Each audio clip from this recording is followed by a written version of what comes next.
night wanderers. I've been working on something behind the scenes that I'm so excited about. And tonight, I finally get to share it with all of you.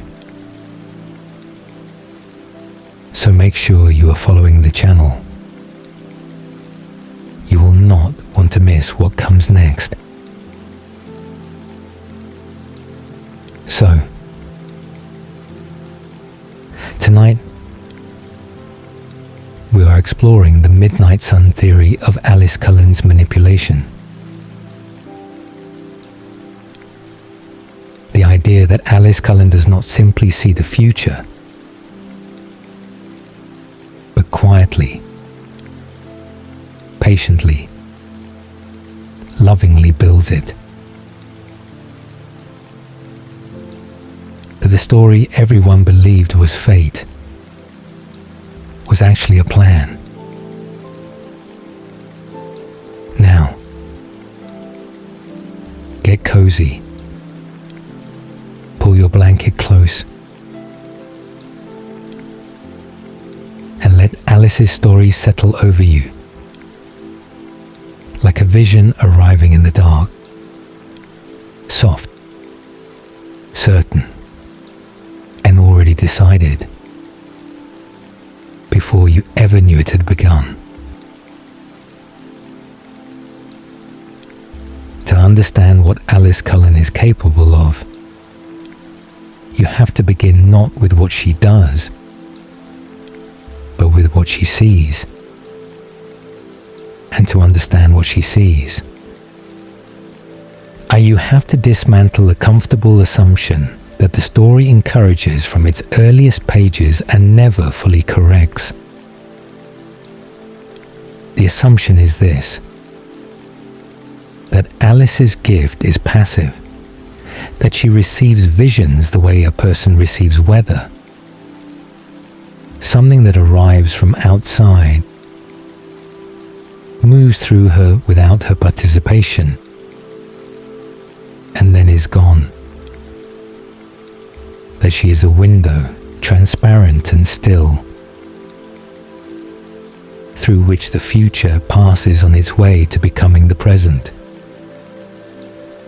That she watches and reports, and the story unfolds around her the way it would have unfolded regardless. This assumption is wrong, and everything the theory rests on begins with understanding precisely how and why it is wrong. Alice's ability, as it is defined and demonstrated throughout Midnight Sun, is not the passive reception of fixed futures. It is the continuous, real-time reading of possible futures based on decisions currently in motion. The future she sees is not what will happen. It is what is trending toward happening, given the choices that the relevant people are currently committed to making. The moment someone changes their mind, the moment a decision softens or reverses or is abandoned entirely, the vision shifts. Sometimes it dissolves without warning. Sometimes it is replaced almost immediately by a different vision, one that reflects the new direction the decision maker has chosen. The future Alice sees is alive, reactive, and in constant dialogue with the present, and she is always in dialogue with it. This distinction matters enormously, and it is worth sitting with before moving forward. A gift that shows fixed futures produces a seer, someone who receives information and transmits it, whose role in events is essentially clerical. A gift that shows decision-dependent futures produces something fundamentally different. It produces a person who understands, with the clarity of direct experience, that the future she is watching is sensitive to influence, that it can be changed by changing the decisions that feed it, that she herself is one of the decision makers. Choices reshape what she sees in real time. Alice is not outside the causal system she observes. She is inside it. Her observations change it. Her responses to those observations change it further. And she has understood this from the first days of her existence as a vampire. Begin with what is documented about her origins, because her origins are unlike any other vampire in the Cullen family, and that difference is not incidental. It is the foundation on which everything else is built. Alice has no memory of her human life. This is not in itself unusual for vampires. The transformation process, 3 days of venom working through the body at the cellular level, rewriting every system, burning away what was mortal and replacing it with something designed to last forever, typically destroys human recollection in its entirety. Most vampires emerge from transformation with at most the faintest impressions of their previous existence, fragments of faces or sounds that drift at the edges of memory without context or continuity. The human self is consumed in the fire. What remains is something new. What is unusual about Alice is not the absence of human memory. What is unusual is the absence of a maker. No figure like Carlyle waited beside her as she burned. No one sat vigil through those 3 days of transformation, offered their presence as an anchor, explained what was happening, and why the burning would eventually end.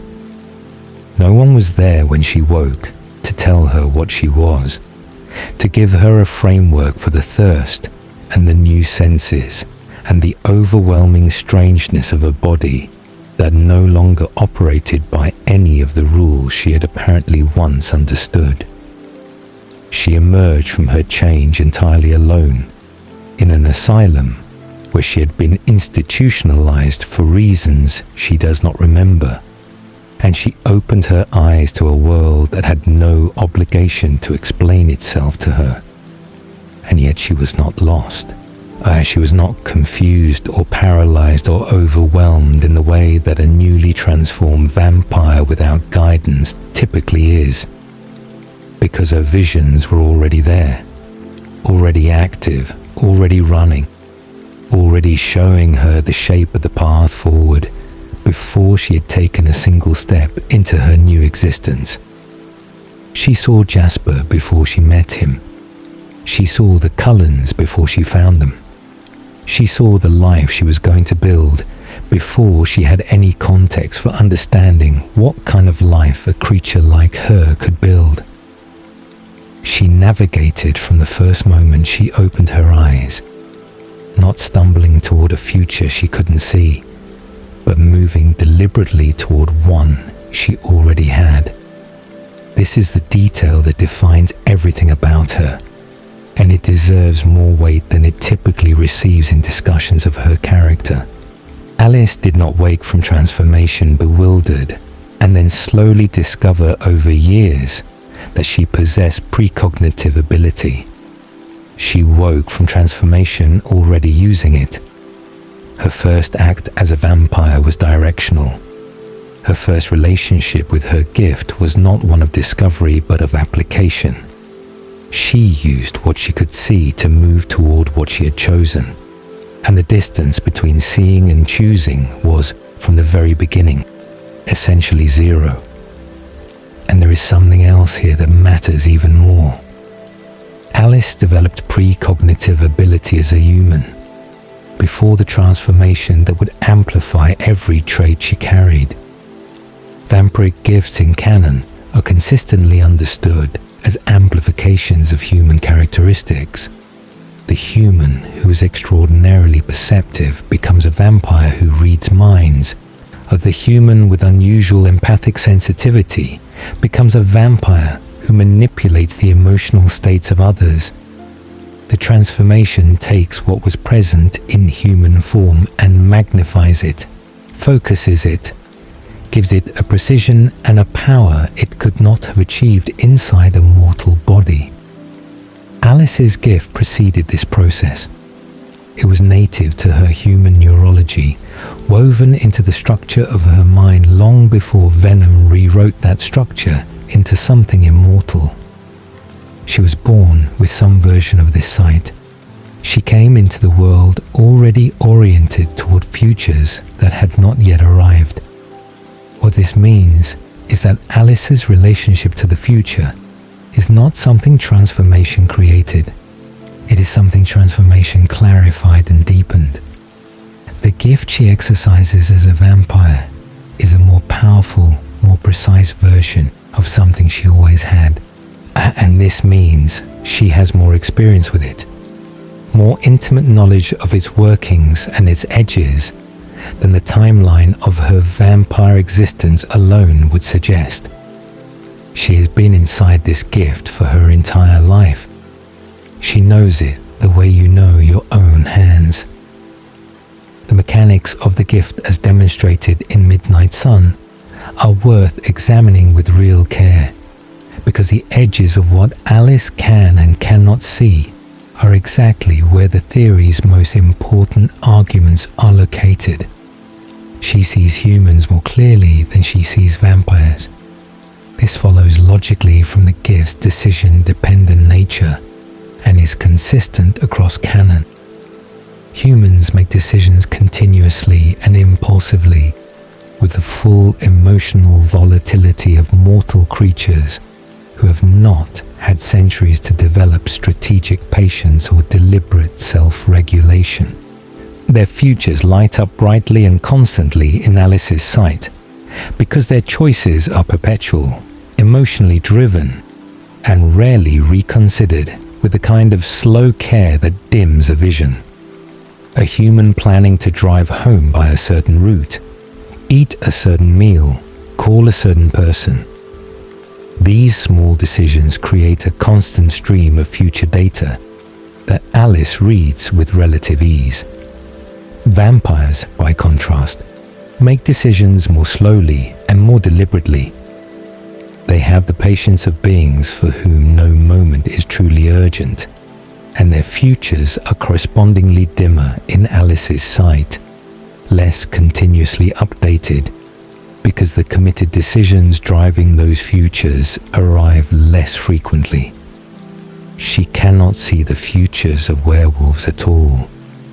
Their nature places them entirely outside her perceptual range, which creates significant vulnerabilities in later parts of the broader Twilight story, but which, for the purposes of Midnight Sun, means that her blind spots are known and bounded.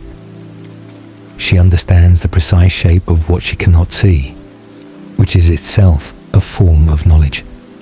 She loses clarity around subjects who have not yet committed to a decision.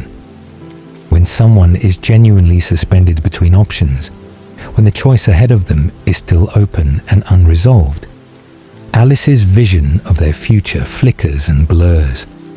It does not go dark entirely. She can often sense the shape of the decision even before it solidifies, can read which direction the probability is leaning. But the precise image becomes unstable, shifting, difficult to rely on for specific detail. And this is critical to understand, because it means that Alice's sight is not disrupted by emotional complexity or difficult subjects. It is disrupted specifically by uncommitted decisions. A person who has decided what they are going to do, even if that decision is one Alice would prefer they had not made, gives her a clearer vision than a person still weighing their options. The obstacle to her sight is uncertainty, not darkness. Her sight radiates outward through networks of consequence rather than focusing only on individual subjects in isolation. She does not simply see the future of a single person she is watching. She sees the futures of everyone whose decisions will meaningfully intersect with that person's path, because those intersecting decisions are part of the same causal chain. When she watches Edward's future, She is simultaneously reading the futures of everyone whose choices will shape his experience. Her perceptual field expands and contracts fluidly as the relevant decision makers come into and out of significant relationship with each other. This means that Alice's sight at any given moment is less like a portrait and more like a map, a continuously updating map of the consequence relationships between the decisions of multiple people moving through time together. Now hold all of that in mind and consider what it means for the question the theory is asking. If Alice's gift is decision-dependent and interactive, then every time she acts on a vision, she becomes part of the causal chain that produces or prevents that future. There is no clean separation between observing and influencing. The moment she decides to act on a vision, her action becomes a new decision in the system, which shifts other futures, which produces new visions, which inform new decisions. She is not watching the river from the bank. She is standing in it, and her weight changes the current, and the current changes the shape of the river. And the river is never the same river it would have been without her in it. She has known this since the first morning she opened her eyes in that asylum and followed a vision outward into a world she was already navigating. This is not a flaw in her gift. It is the gift's fundamental character. And Alice, who's been living inside this character for her entire vampire existence, understands it with an intimacy that no one else in the Cullen family comes close to sharing. Carlyle understands her gift from the outside as a medical and philosophical fact, and Edward understands it through the partial access he has to her visions when they are in proximity.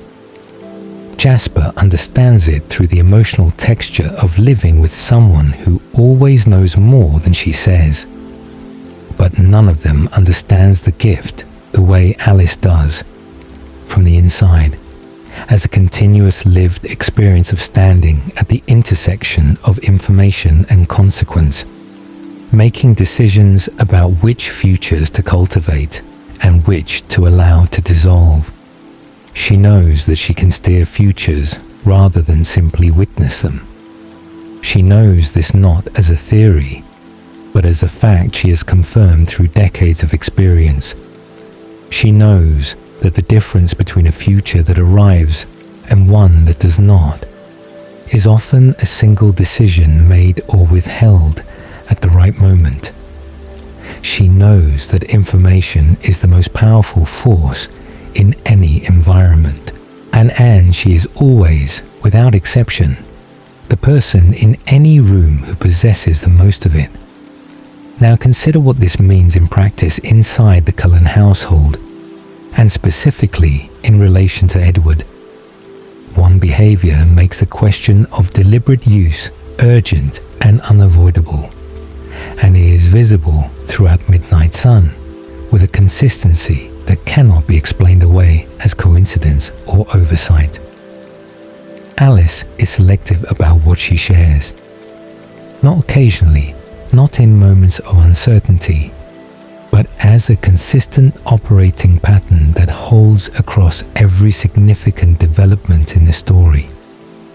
She tells Edward that someone important is coming before Bella arrives, but she frames this knowledge as fresh and uncertain, arrived that morning, limited in its clarity. She doesn't tell him that she has been watching for this encounter and that she's been navigating toward it, that the important quality of this person's arrival is not a surprise to her, but a confirmation. She tells him what she wants him to know. In the framing, she wants him to receive it. At the moment, she has chosen to release it. She warns him about the Port Angeles danger, but does not share what that rescue will accomplish for his relationship with Bella. Does not tell him that the moment of saving her will deepen their connection in ways that no amount of biology class proximity could replicate. She reveals the vision of Bella's two possible futures at a specific moment, and in a specific framing that produces a predictable emotional response from Edward. One that commits him to a course of protective action. She is apparently already judged to be the right course. She describes her sight of Bella as always blurry, always frustratingly limited, while continuing to produce guidance about Bella adjacent situations that is specific enough to be actionable. A genuinely passive seer, one who truly experiences her gift as something that simply happens to her, shares everything she sees as she sees it. There is no strategic reason to withhold information from the people you love when you have no agenda of your own. Withholding is only necessary when transparency would interfere with an outcome you are trying to produce. Alice withholds regularly, selectively, and consistently in ways that serve specific outcomes rather than simply reflecting the technical limits of her sight. The pattern is not random, it is coherent, and coherent patterns of selective disclosure are not passive. They are active and considered and purposeful. Withholding foreknowledge from people who trust you to share it is, in the most precise terms available, a form of influence over those people. It shapes what they believe about their situation. It shapes what choices they understand to be available to them. It shapes the decisions they make, which shapes the futures they trend toward, which changes what Alice sees next, which informs her next decision about what to share and what to hold back. The loop is closed. The system is self-reinforcing, and Alice is the only person inside it who can see its full shape, which means she is the only person inside it who is capable of steering it deliberately.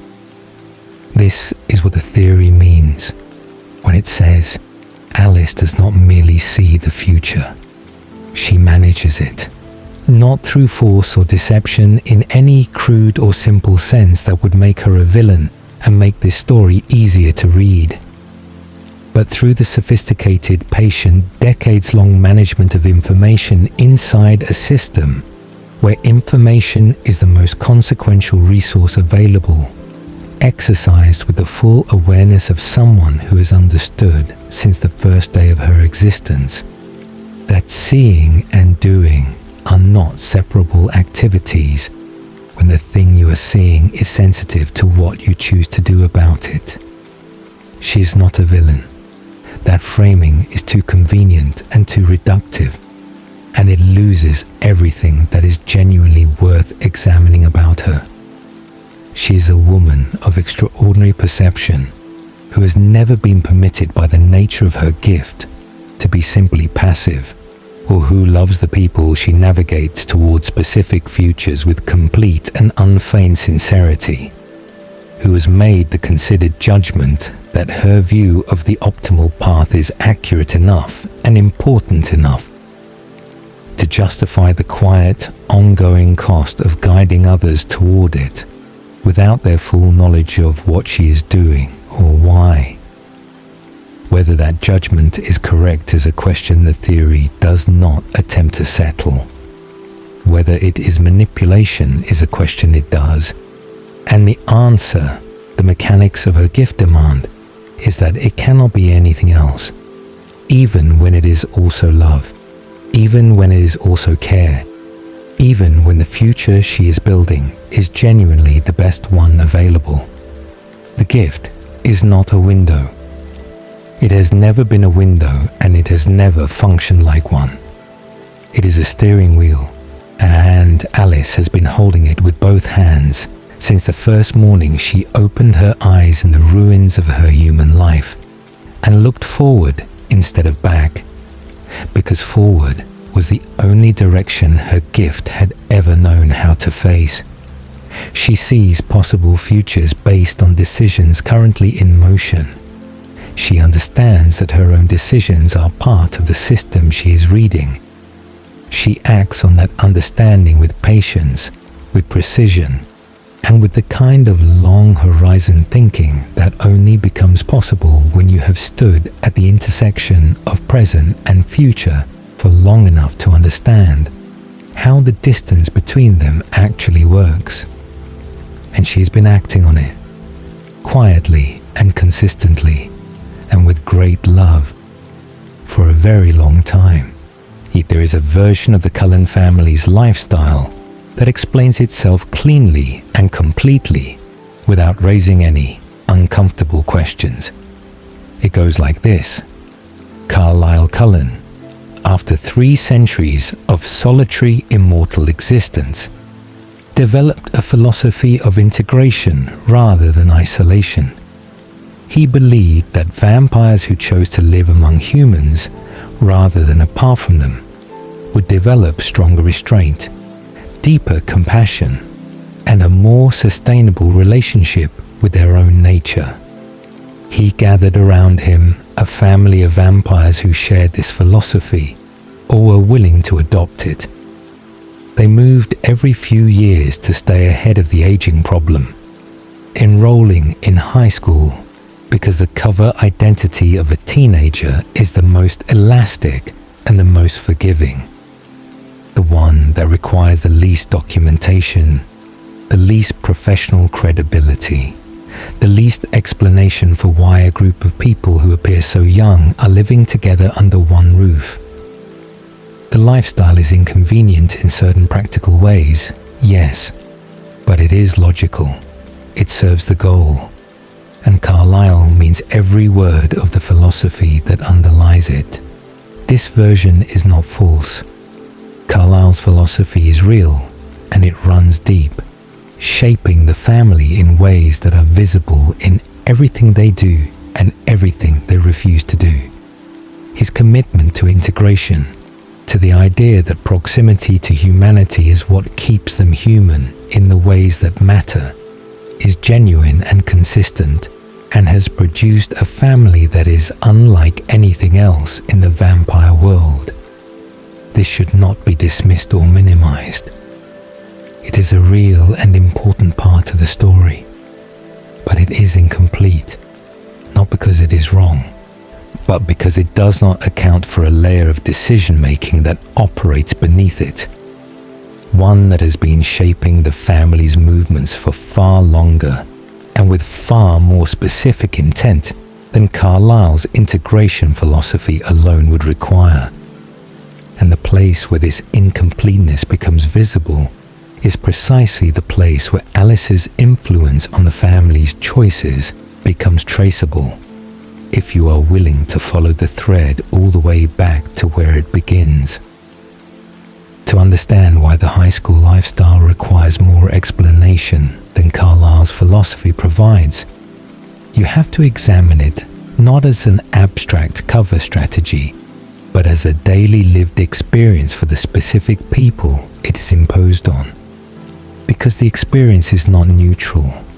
It is not simply inconvenient in a generic, manageable way that anyone in the family could absorb without particular cost.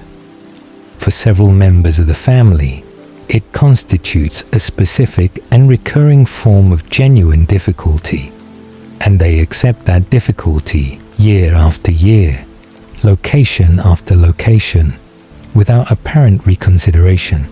That acceptance, repeated across decades, is itself something worth examining carefully. Begin with Jasper, because his situation is the most acute and the most clearly documented. Of all the Cullens, Jasper carries the heaviest burden in any human environment. His control over his thirst is the least stable in the family by a significant margin, and this is not a matter of willpower or commitment.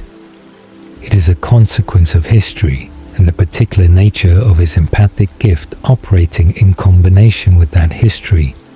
He spent decades before joining the Cullens in a way of existence that demanded no restraint whatsoever, that in fact rewarded the opposite of restraint, and the neural and psychological patterns built during those decades do not dissolve cleanly, no matter how sincerely he commits to a different path.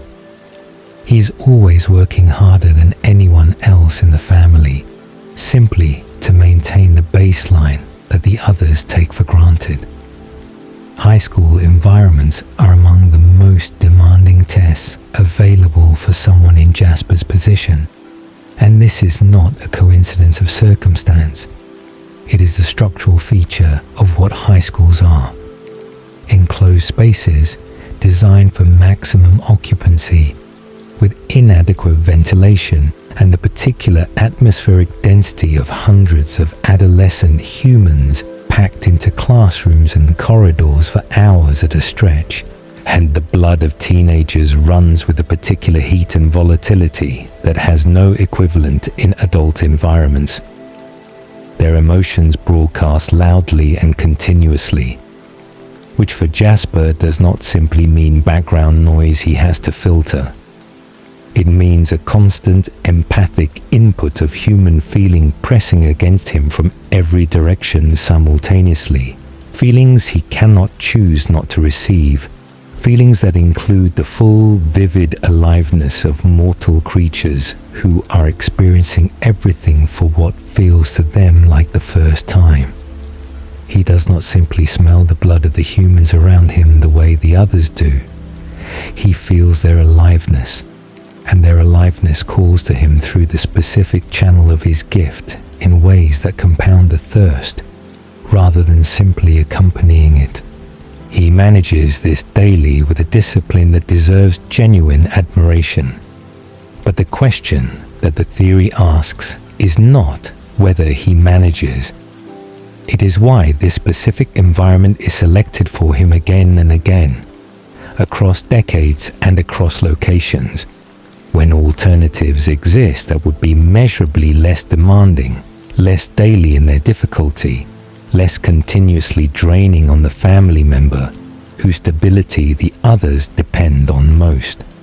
Consider Rosalie next, because her situation illustrates a different dimension of the same problem.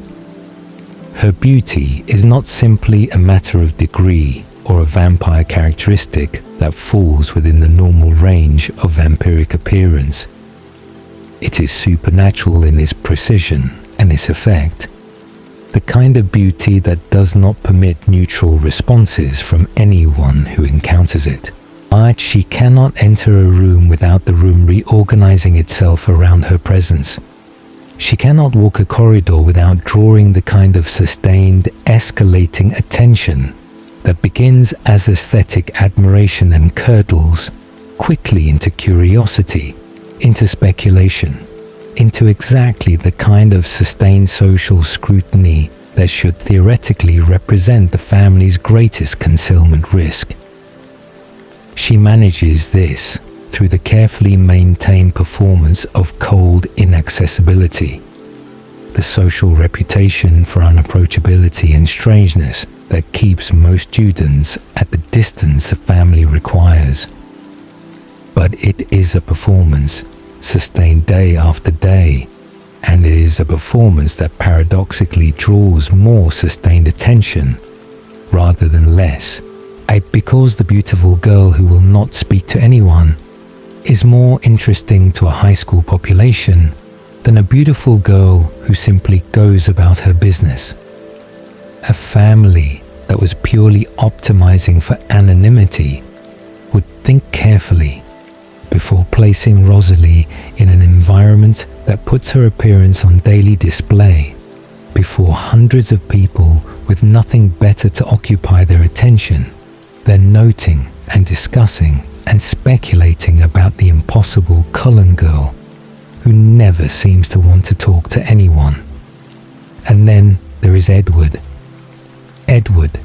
who has attended high school so many times across so many decades that the repetition has long since passed through tedium and out the other side into something more corrosive and more difficult to name, and he describes it in Midnight Sun with a weariness that is not the ordinary complaint of someone bored by familiar material.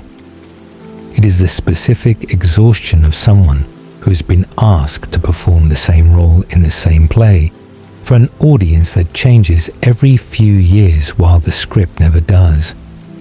The curriculum presents no intellectual challenge because he absorbed it comprehensively the first time he encountered it, and the second time, and every time after that. The social dynamics offer no novelty because he has watched them cycle through their identical patterns in school after school. Each new cast of characters executing the same roles with the same motivations he has read in 100 previous casts. Mike Newton's territorial attraction, Jessica Stanley's social arithmetic, the invisible hierarchies and alliances and jealousies that reorganize themselves annually and look from Edward's vantage point, exactly like every previous year's version of the same thing. He performs his role because the family performs its role, and he is part of the family because the structure exists, and he inhabits it because the alternative requires an energy of reinvention he has not found the motivation to expend, but it costs him something real, and it grinds at him in ways that the others, whose gifts do not give them complete and immediate access to every mind in the building, cannot fully appreciate. These costs are not theoretical. They are specific, they are documented, and they are significant, and they make a question visible that the Carlyle explanation does not fully address. Is high school enrollment genuinely the most effective concealment strategy available to a family of this specific composition, given the specific challenges that composition creates?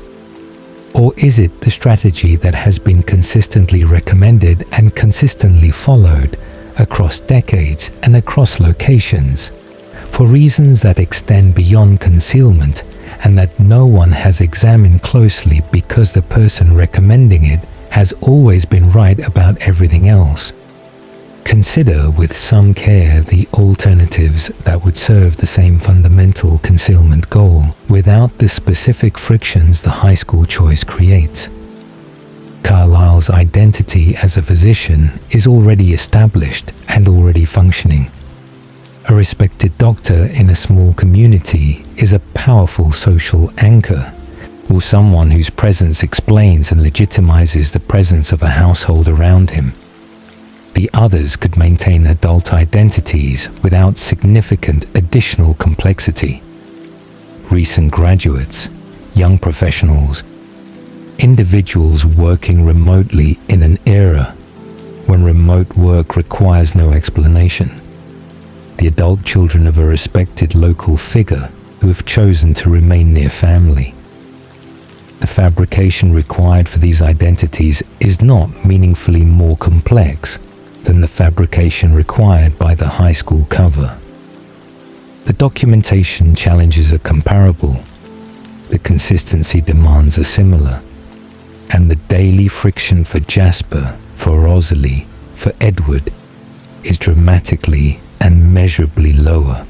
A college enrollment represents a middle path that would seem to offer meaningful advantages over high school for a family in the Cullen's specific situation. The age ambiguity is wider, accommodating a broader range of apparent physical ages without requiring explanation.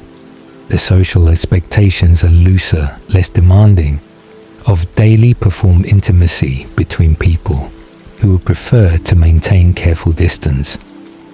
The student population is more transient, meaning the family's eventual departure after a few years attracts far less notice and generates far fewer questions than departing from a community as small and tight-knit as Forks.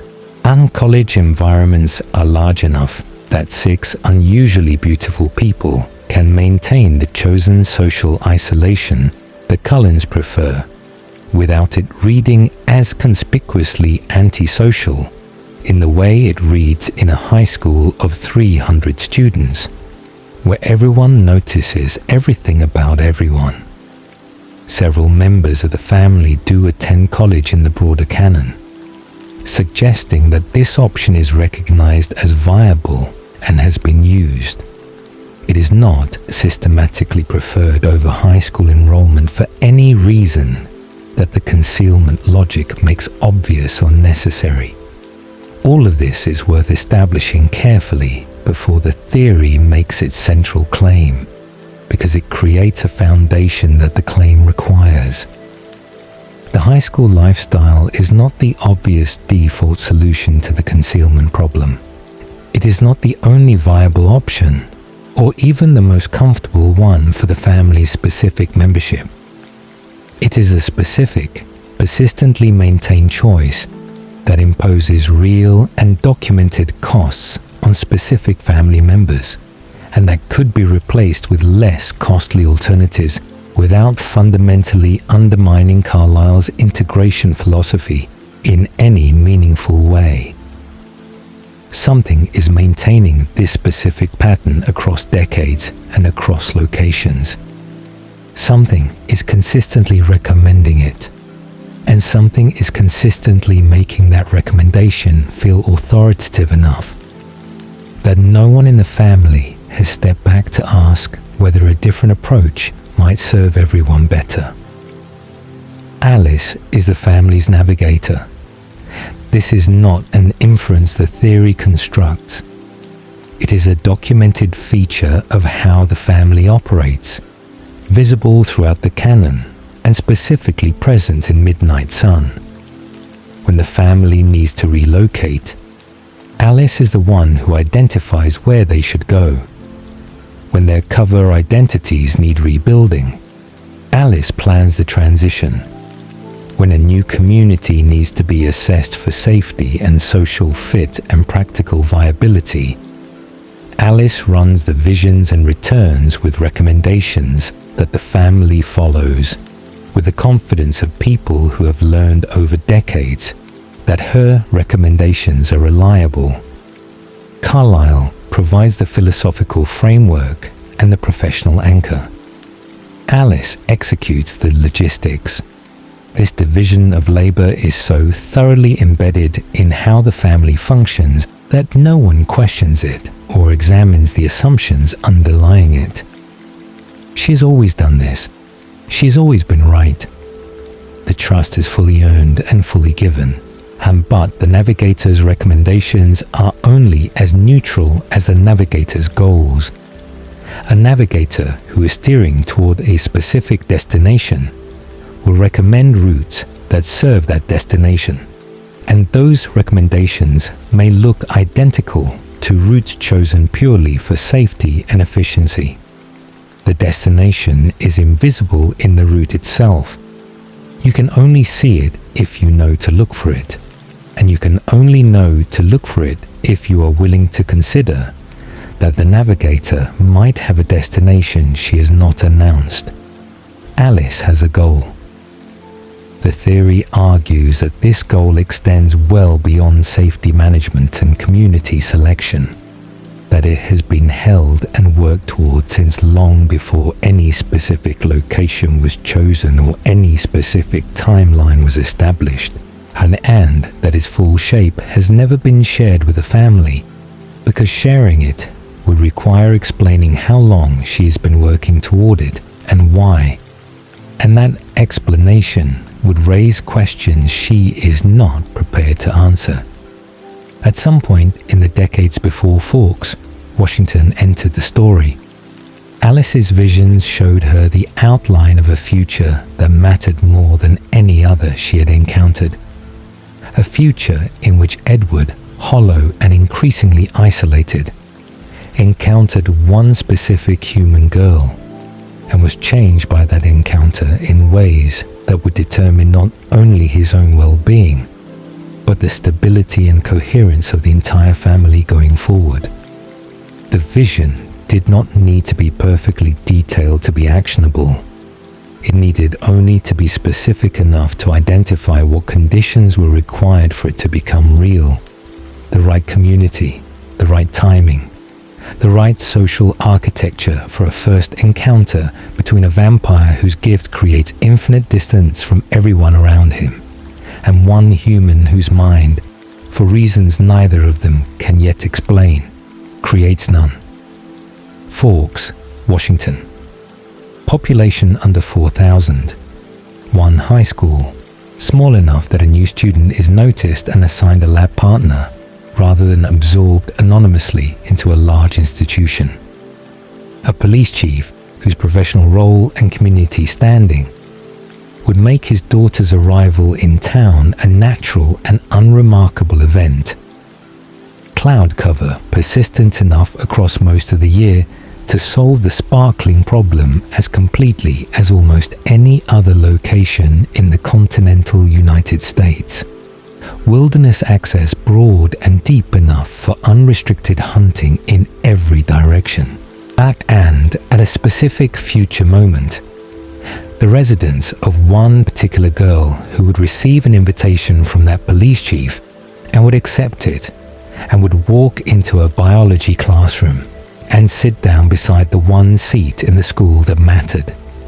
Forks is not, on its surface, an obvious choice for a family that prioritizes minimizing scrutiny.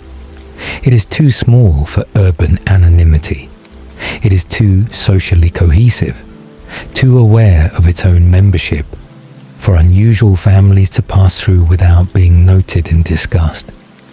The Cullen cover story works in Forks, but it works through a specific mechanism. Carlyle's professional reputation as the excellent and selfless town doctor, which creates a halo of acceptability around the family that substitutes for the anonymity a larger community would provide. This is a functional mechanism, but it is also a fragile one, dependent on Carlyle's continued good standing and on none of the family members doing anything that would cause the community to reconsider its benign assessment. It requires more careful maintenance than obscurity in a large city would require. It was chosen anyway. The cloud cover is cited as the reason. But cloud cover is available in numerous locations that would offer greater anonymity with less social friction. The selection of Forks specifically, with its particular social architecture, requires a reason beyond atmospheric conditions. The family arrives in Forks approximately 2 years before Bella Swan does. Read as a romance, this is simply the backstory, the established setting that makes Edward's school enrollment a given by the time Bella arrives.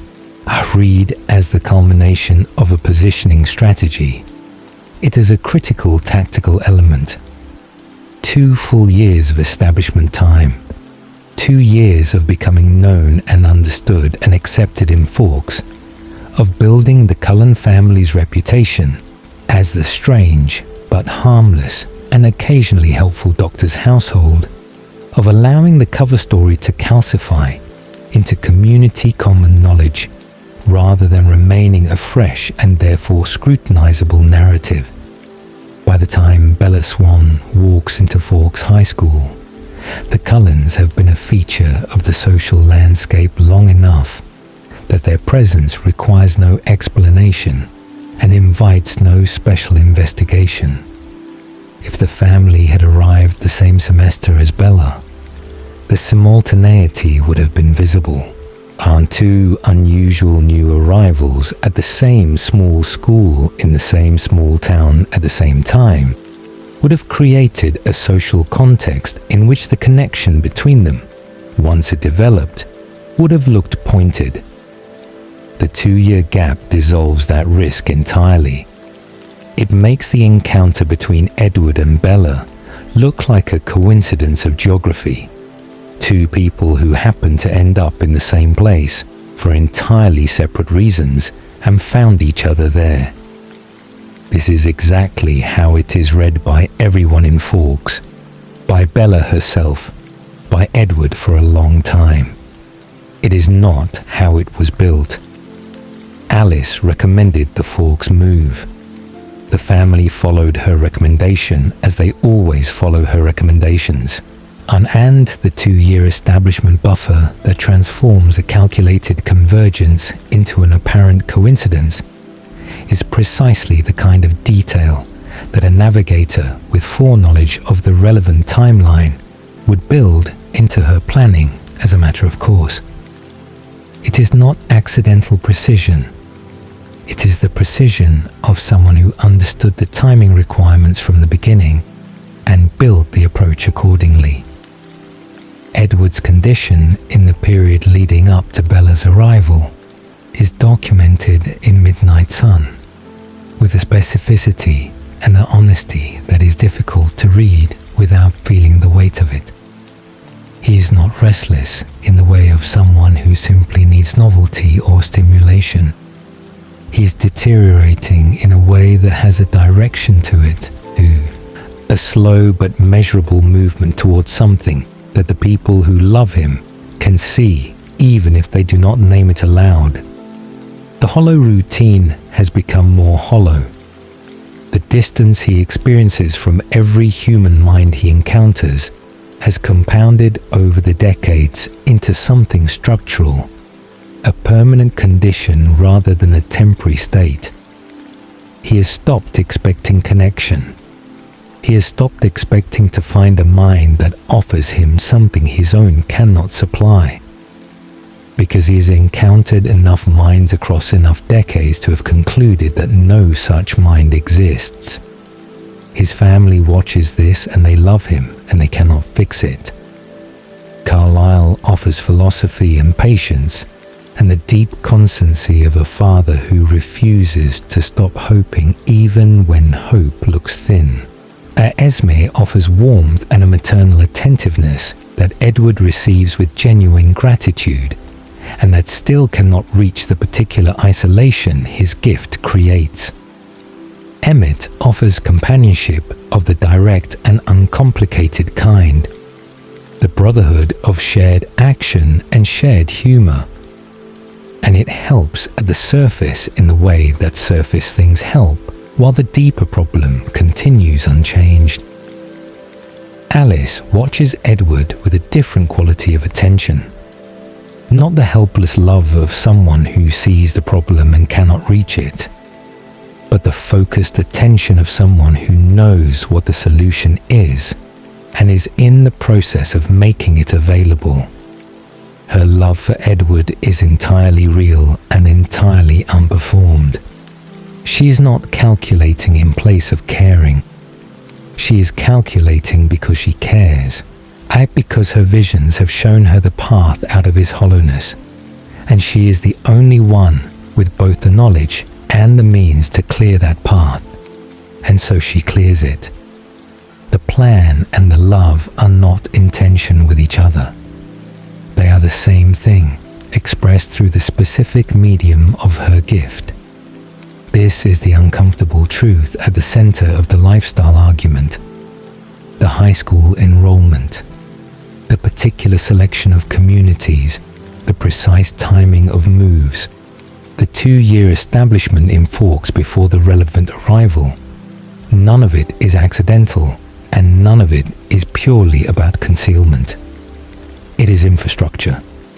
It is the physical and social architecture of a meeting that Alice decided needed to happen, and then spent however long was necessary making inevitable. And the lifestyle looks like Carlyle's philosophy in action, because Carlyle's philosophy is genuinely in action. It looks like reasonable safety management, because reasonable safety management is genuinely being practiced. But underneath both of these real and legitimate things, running as a current beneath the surface of every location recommendation and every timing decision, there is a third thing: the long game. Decades of patient navigation toward a destination that Alice has never announced and has never needed to announce, because she has always been the one choosing the routes and the routes have always led here, to this town, to this classroom, to this seat beside the window where the boy who cannot read anyone finally encounters the one person he cannot read at all. It was never coincidence. It was always architecture. And the architect has been building it for longer than anyone around her has understood there was a building underway. There is a moment in Midnight Sun where Alice describes her sight of Bella Swan to Edward, and the description she gives is careful and specific and worth examining very closely. She tells him that Bella is always slightly out of focus, that her visions involving Bella are surrounded by a kind of static that she cannot clear, a persistent blur that makes the images less precise than her visions of other subjects. She tells him this with an expression of genuine frustration, as if the limitation is a source of real professional irritation for someone who is accustomed to clarity. And Edward receives this description as what it appears to be, an honest accounting of a technical constraint, and a gap in Alice's otherwise comprehensive perceptual field, a place where her gift simply does not reach with the same sharpness it reaches everywhere else. The theory does not argue that Alice is lying in this moment. The blur is real. Bella's mental shield, the same innate ability that blocks Edward's telepathy entirely and will eventually be revealed as one of the most powerful and far-reaching defensive gifts in the canon, does genuinely interfere with Alice's precognitive sight. The static Alice describes is not fabricated or performed. The frustration she expresses is authentic. What the theory argues is more subtle and more interesting than a simple lie, and it requires sitting with a distinction that is easy to overlook precisely because the simpler reading is so available and so satisfying. The theory argues that Alice has understood from very early on that this particular limitation is not only a constraint, that it is also, in specific and important ways that serve her purposes precisely, an advantage, and that she has been using it as one, quietly and consistently, for considerably longer than her frustrated expressions about blurry visions would suggest to anyone watching her. To follow this argument properly, you have to understand what Alice's sight means for her daily life inside the Cullen household, and specifically what it means in relation to Edward. Because Edward's telepathy and Alice's precognition are not simply two separate gifts that happen to coexist in the same family without affecting each other. They are complementary abilities in constant proximity, and that proximity creates a dynamic that is unlike anything else in the family's internal architecture, a dynamic that shapes everything about how both of them operate and how information moves between them, and how each of them understands the limits of what the other knows. Edward reads minds, not occasionally, not selectively, not when he makes a deliberate choice to pay attention, continuously, involuntarily, with a comprehensiveness that he has spent a century learning to manage but has never been able to diminish or redirect. Everyone within his range broadcasts their thoughts into his consciousness, whether he chooses to receive them or not, and Alice is no exception to this. She has never been an exception to this. When Alice has a vision, if Edward is nearby and his attention has any degree of openness to the minds around him, he receives that vision. Not always with the full clarity and interpretive context she brings to it, not always with the emotional and analytical framework that shapes how she understands what she sees, but the raw image enters his range, and he processes it alongside the rest of the continuous input his gift provides him. This is something both of them have understood and navigated and lived with across the full span of their relationship. What this means in practice is that Alice cannot think about her visions privately when Edward is present. This is not a minor inconvenience or a manageable limitation that she has found workarounds for in most cases. It is a fundamental structural fact of her existence inside the Cullen family.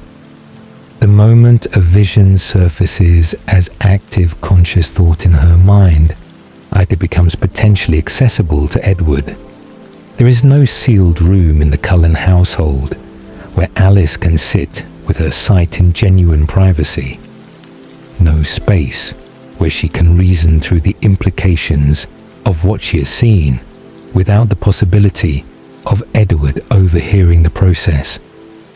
Every vision she processes in his presence is a vision she is, to some meaningful degree, sharing with him, whether she intends to share it or not.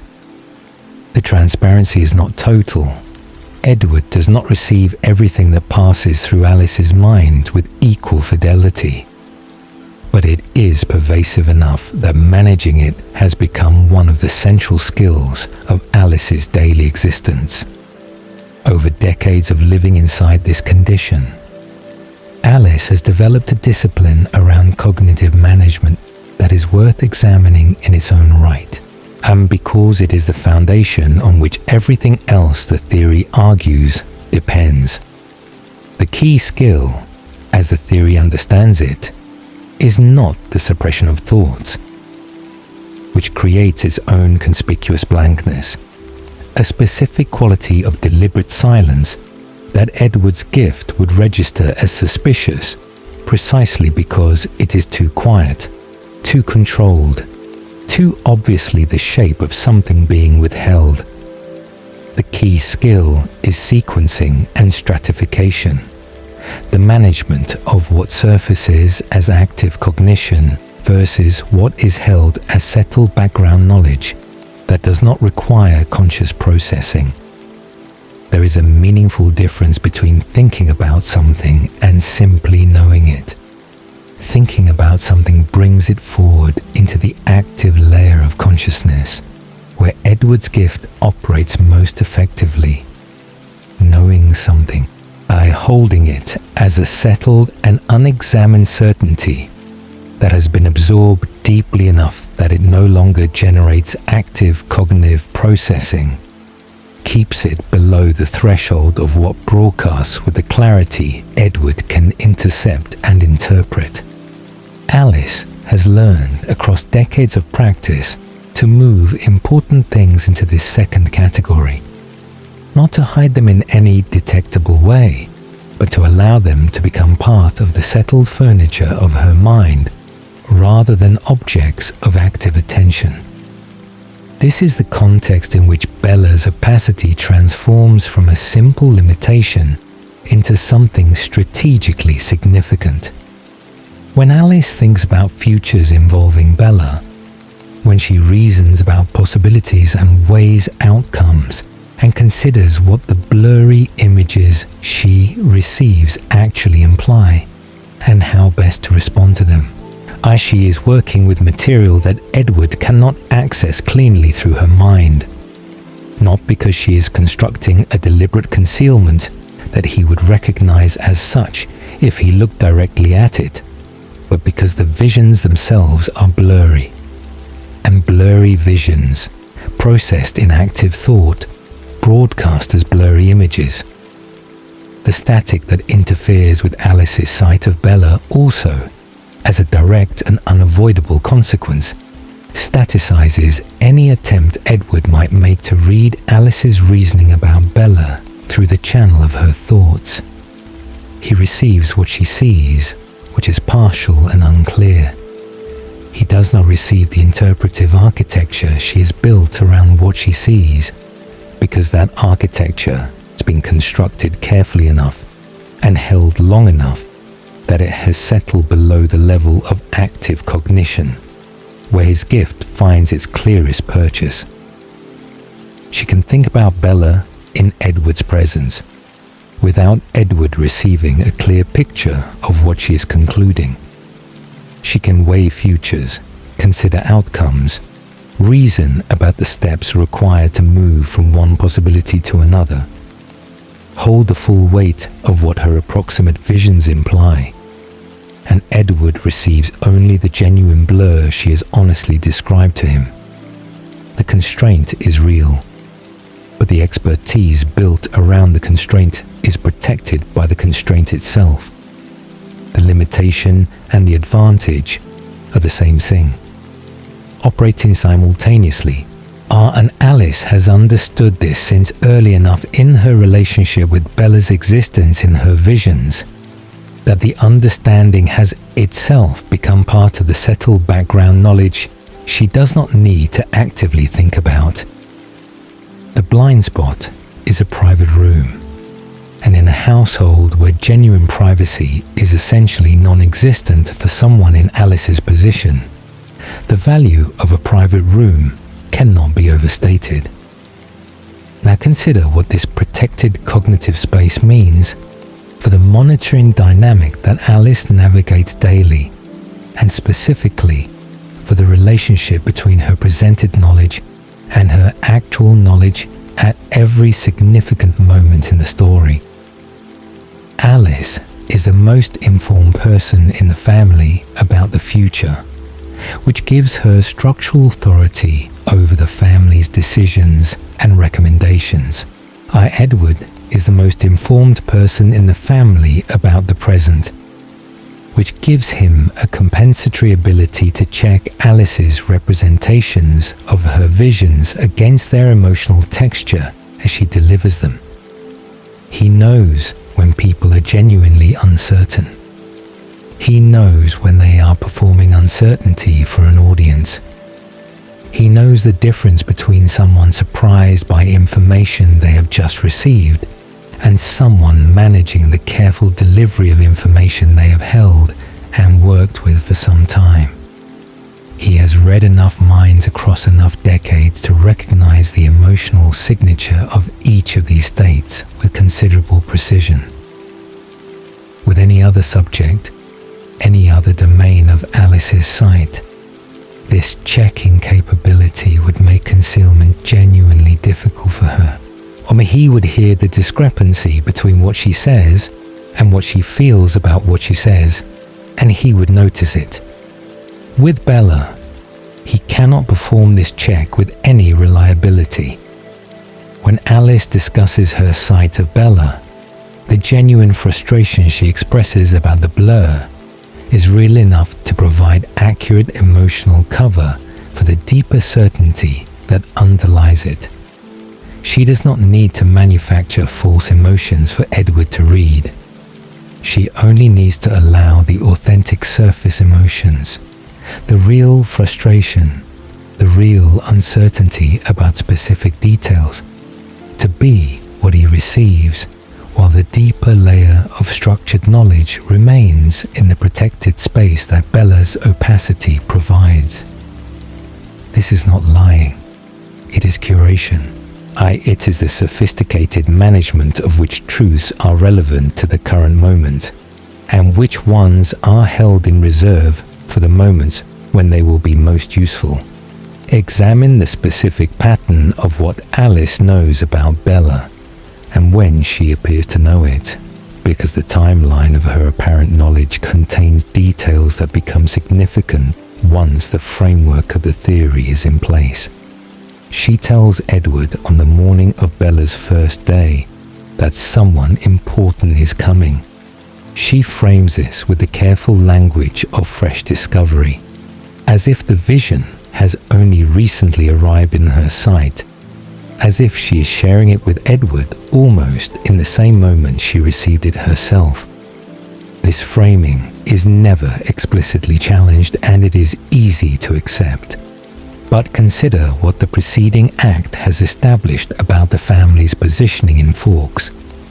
If Alice navigated the family to this specific town at this specific time, because her vision showed her the significance of the encounter that would eventually occur there, then she did not first perceive Bella's importance on the morning of her arrival. She perceived it in some form sufficient to motivate years of positioning decisions long before. The framing of fresh discovery is not a description of when the knowledge arrived.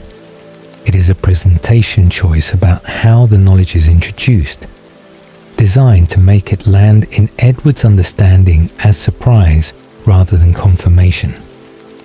She describes her sight of Bella as blurry and frustrating throughout the story, returning to this characterization consistently.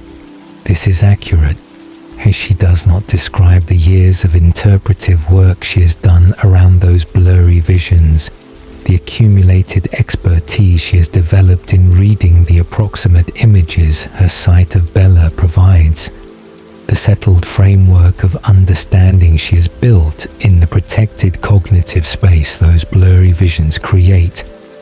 She foregrounds the constraint and does not mention the expertise the constraint has produced. Both of these things are true.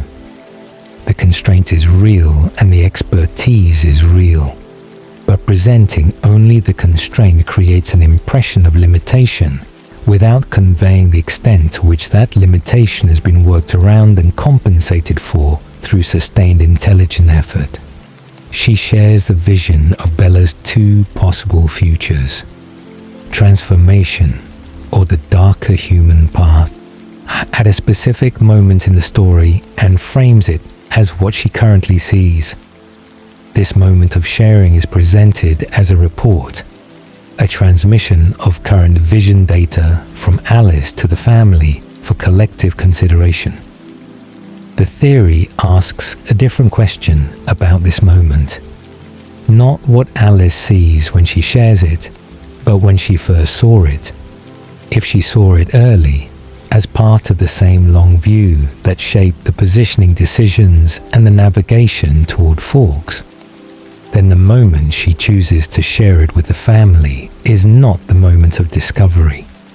It is the moment of deployment, the moment when releasing this particular piece of information will produce the specific response from Edward that Alice has calculated it will produce. And the difference between reporting and deploying is the difference between sharing what you know when you know it and sharing what you know when the sharing will be most useful. Alice consistently does the latter. Now consider Jasper, because Jasper represents the most significant complication to the management strategy Alice is running, and the way she navigates his particular gift reveals the depth and the sophistication of her awareness of what she is doing. Jasper's empathic ability means he does not simply hear Alice's thoughts. He feels her emotional state with a directness and a precision that bypasses the cognitive level where her management primarily operates. The full texture of what Alice is experiencing internally, including the emotional coloring of things she is not consciously surfacing, are registers in Jasper's perception in ways that are not mediated by what she chooses to think about actively. He does not need to overhear a thought to know that a feeling is present.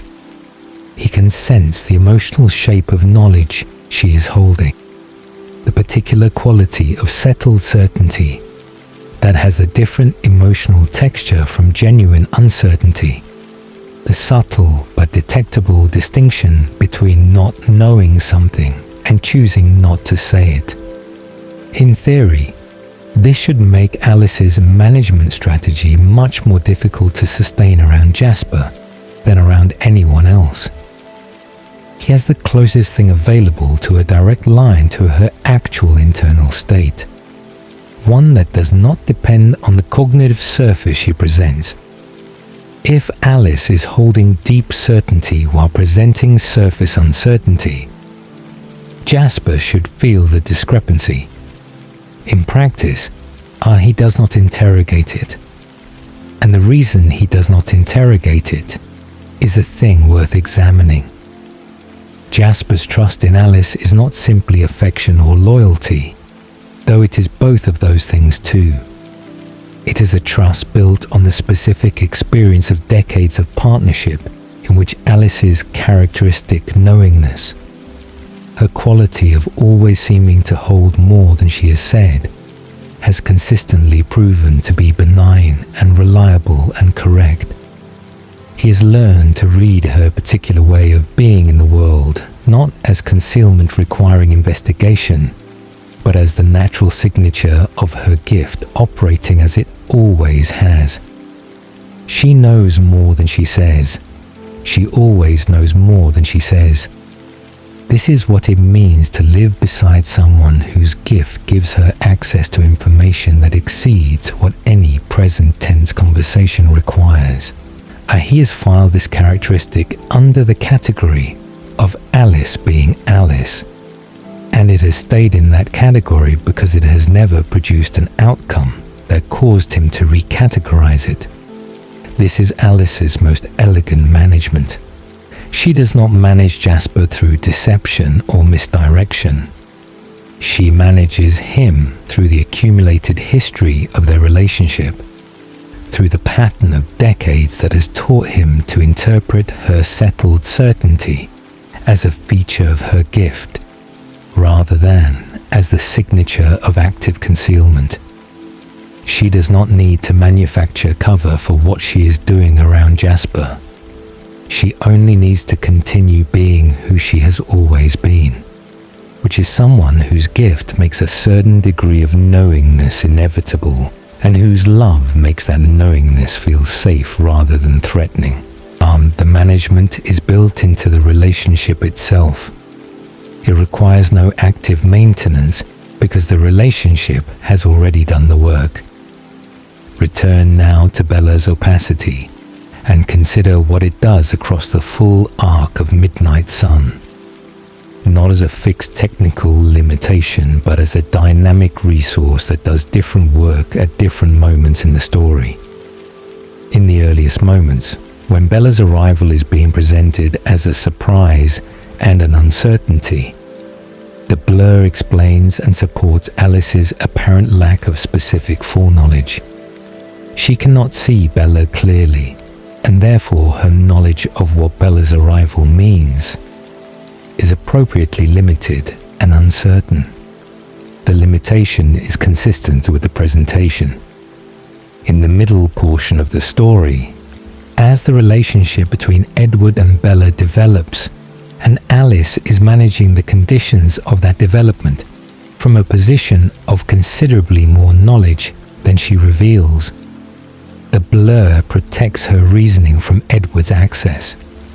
She can think about where the relationship is going, what it requires, what interventions or conditions will help it develop in the direction she intends, without those thoughts broadcasting clearly enough for Edward to intercept and interpret them as the structured planning they actually are. In the later portion of the story, when the ballet studio incident occurs, and Alice's failure to prevent it requires both explanation and exculpation, the blur becomes the primary narrative of her innocence. She could not see Bella's decision clearly enough or in time to prevent it, and the same limitation that has been running consistently through the story arrives at the moment when limitation is most needed and provides exactly the coverage that moment requires. The blur does real explanatory work at every stage of the story, but the explanatory work it does is consistently shaped to the needs of the moment, consistently arriving in the right form to explain the right thing at the right time. Genuine limitations do not behave this consistently or this conveniently. They create friction at inconvenient moments as often as they resolve questions at convenient ones. A constraint that is always shaped to serve the needs of the person it constrains is worth examining as something more than a coincidence of circumstance, as something that has been recognized early, understood thoroughly, and built into a strategy by someone intelligent enough to see not just what her limitations prevent, but what they make possible. The blind spot is Alice's most important operational asset in the work she does across Midnight Sun. Not because she created it, because she did not and could not have. Bella's shield is real, and its interference with Alice's sight is real, and none of this was within Alice's power to arrange or manufacture. But Alice did not need to manufacture it.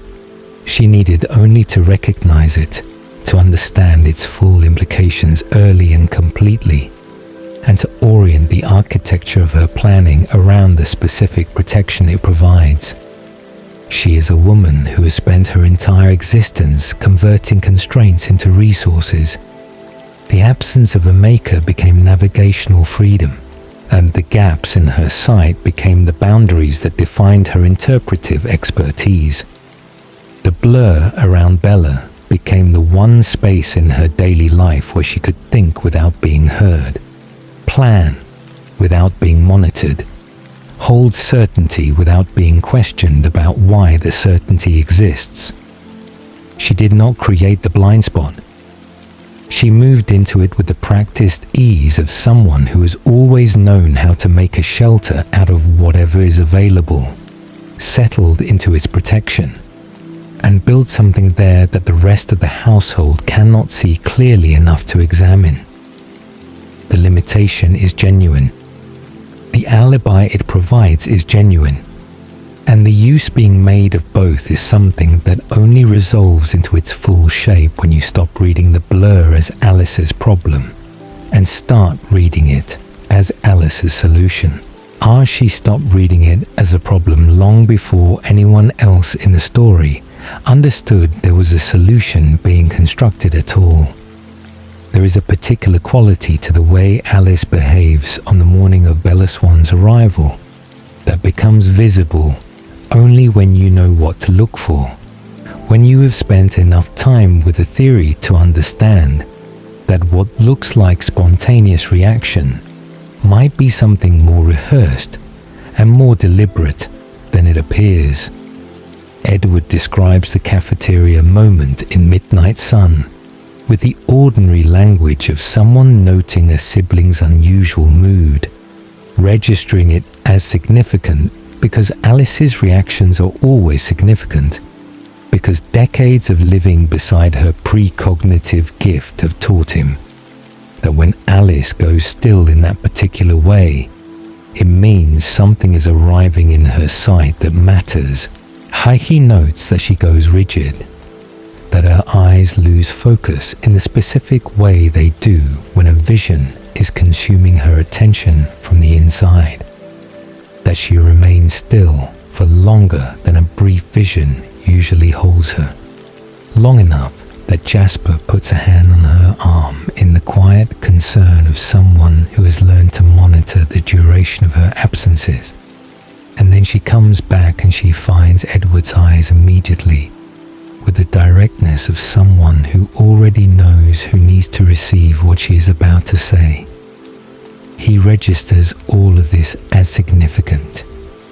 What he does not register, because he has no reason to, and because Alice gives him no reason to, is the possibility that what he is witnessing is not Alice receiving surprising new information, but Alice executing a prepared delivery of information she has been holding for considerably longer than that morning. That the rigidity is real, the vision is real, but the surprise is a presentation choice rather than an accurate report of her emotional state. That she has known something important was coming and has been waiting for the moment when it would become appropriate to begin introducing Edward to it, and that this morning is that moment because Bella's arrival today makes the introduction impossible to delay any further. She tells him someone new is coming, a girl. She will be in his biology class this afternoon. Alice cannot see her clearly.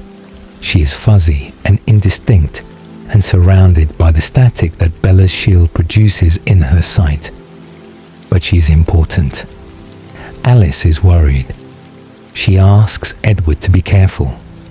Examine each component of this delivery with the attention it deserves, because every element of it is doing specific work.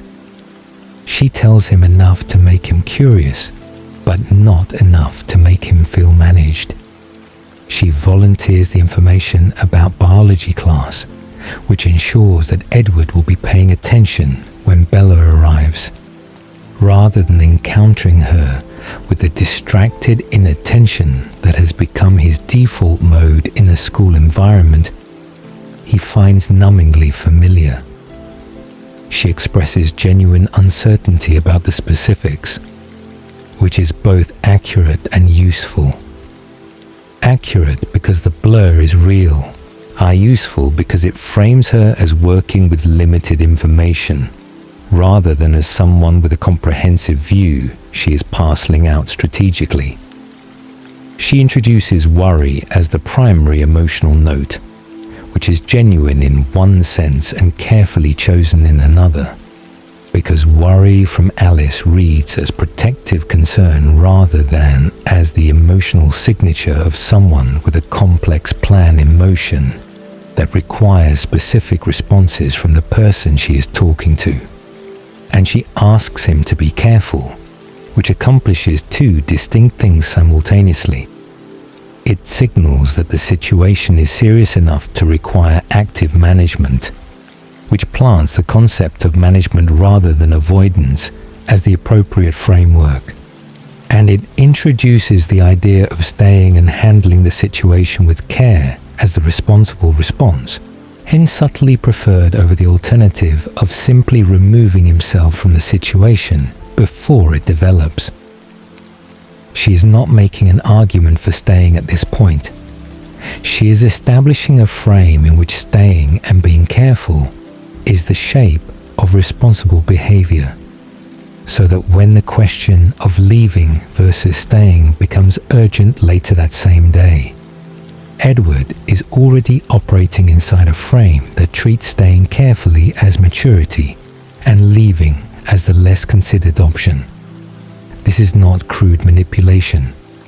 It is the kind of sophisticated contextual preparation that only becomes possible when you know in advance what the important question will be and you have time to establish the terms of the answer before the question arrives. The biology class comes, and what happens inside it is as close to catastrophic as Edward gets in the story without actually losing control. Bella's scent reaches him before he has even processed her entrance, a physical impact that he describes as unlike anything in his experience across a century of proximity to human blood. It bypasses his carefully constructed decades of control and reaches something beneath that construction, something older and more fundamental that his civilized self has spent years learning to override. He does not breathe. He does not move. He spends the entire class period in a condition of rigid, white-knuckled restraint, holding himself in place by a margin of control so thin that he is aware with terrible clarity of exactly how thin it is. And the moment the bell releases him, he is out of his seat and through the door with a speed that he barely manages to keep within the range of human plausibility, putting distance between himself and the source of that scent. Before his margin disappears entirely, he finds Alice. He tells her he cannot do this. The words are direct and the meaning is clear. He cannot sit beside this girl, cannot return to that classroom tomorrow, cannot maintain the proximity that the biology seating arrangement requires of him. He frames leaving Forks as the only responsible choice, the only option that genuinely protects Bella from the danger he has just demonstrated he represents. He's not being theatrical or catastrophizing. He is being accurate. He nearly killed her in a room full of people who would have been unable to stop him. And the logic of removing himself from the situation is as clean and as direct as logic gets. Distance is safety. Absence is protection. Leaving is the right thing to do. Alice's response to this is the most consequential moment of her management in the first half of the story, and it is worth reading with the careful attention it deserves, because it is also the moment where the difference between a concerned sister and an architect with a plan becomes most visible if you are looking for it. She does not validate the leaving option. She does not weigh it seriously as a genuine alternative or acknowledge it as the logical conclusion Edward has correctly reached. She runs a vision quickly, deliberately, and in a way that suggests she knows what the vision will show, because she has already considered this moment and this question, and she returns from it with a specific and perfectly framed counter-argument. If he leaves now, he will come back. The curiosity about Bella's silent mind, the mystery of the one human he cannot read, will pull him back regardless of his stated intentions to stay away. And when he returns without the preparation that sustained proximity would have allowed, his control will be worse, not better, because he will have none of the incremental exposure that dulls the acute edge of the thirst over repeated encounters. Leaving, she tells him, is not actually the safer option. Staying, hunting extensively, building resistance through deliberate preparation, is the more responsible and more genuinely protective choice. This argument is not wrong. There is real logic in it, and it may even be correct on its own terms. But correct and neutral are not the same thing, and this argument is not neutral. It is constructed with a precision that serves exactly one outcome, which is Edward remaining in Forks and in proximity to Bella. And it is framed in the specific language most likely to be persuasive to someone of Edward's particular psychology. He values self-mastery over avoidance. He finds the idea of running from a problem less honorable than confronting it with preparation and discipline. He is motivated by the desire to prove his control, rather than the desire to remove himself from test of it. Alice knows all of this about him.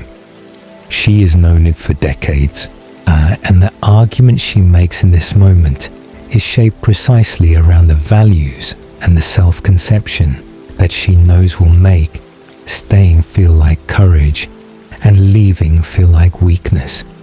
She's not overriding his judgment. She's redirecting it, using his own values as the mechanism of redirection, making the choice she needs him to make feel like the choice his own best self would make. He accepts it. He begins preparing to stay rather than preparing to leave. And the course of everything that follows is determined by this single conversation that looks, to Edward, like Alice giving him her honest assessment of the options and him making a free and considered decision in response. The weeks that follow establish a pattern that runs consistently beneath the surface of the story's more visible developments, a pattern of Alice as the quiet manager of conditions, and Edward as the person those conditions are designed to guide. She does not push Edward toward Bella with any directness that would alert him to being pushed. She is too intelligent for direct pressure and too familiar with Edward's character to think it would work. He would resist visible steering the way he resists most things he perceives as external impositions on his autonomy. So she does not steer visibly. She observes his growing preoccupation with Bella's silence and does not intervene or express concern about the rate at which the preoccupation is developing. She notes the nightly visits to Bella's window.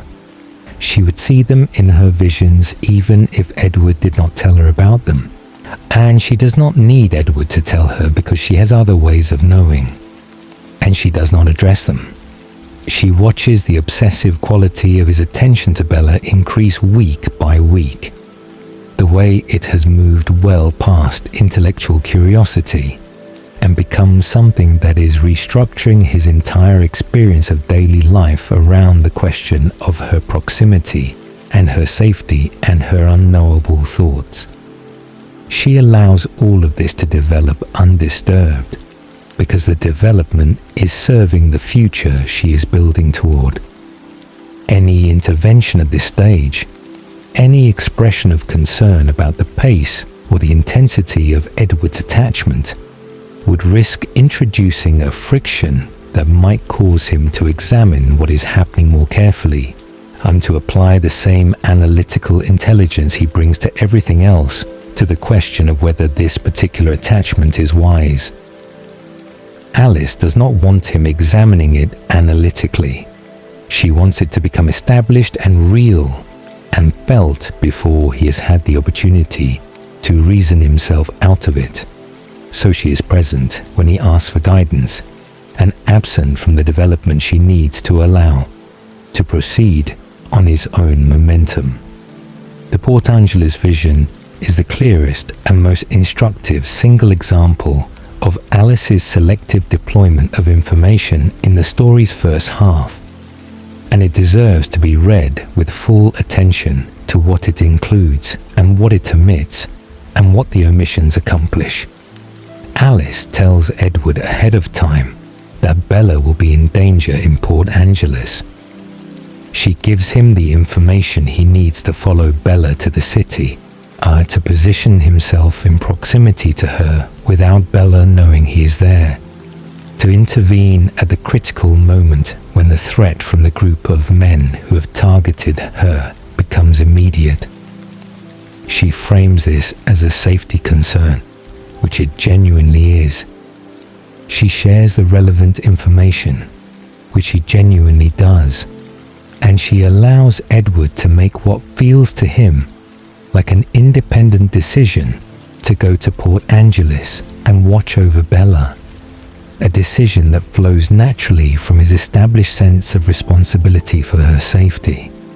She does not tell him what the rescue will accomplish beyond Bella's immediate physical safety.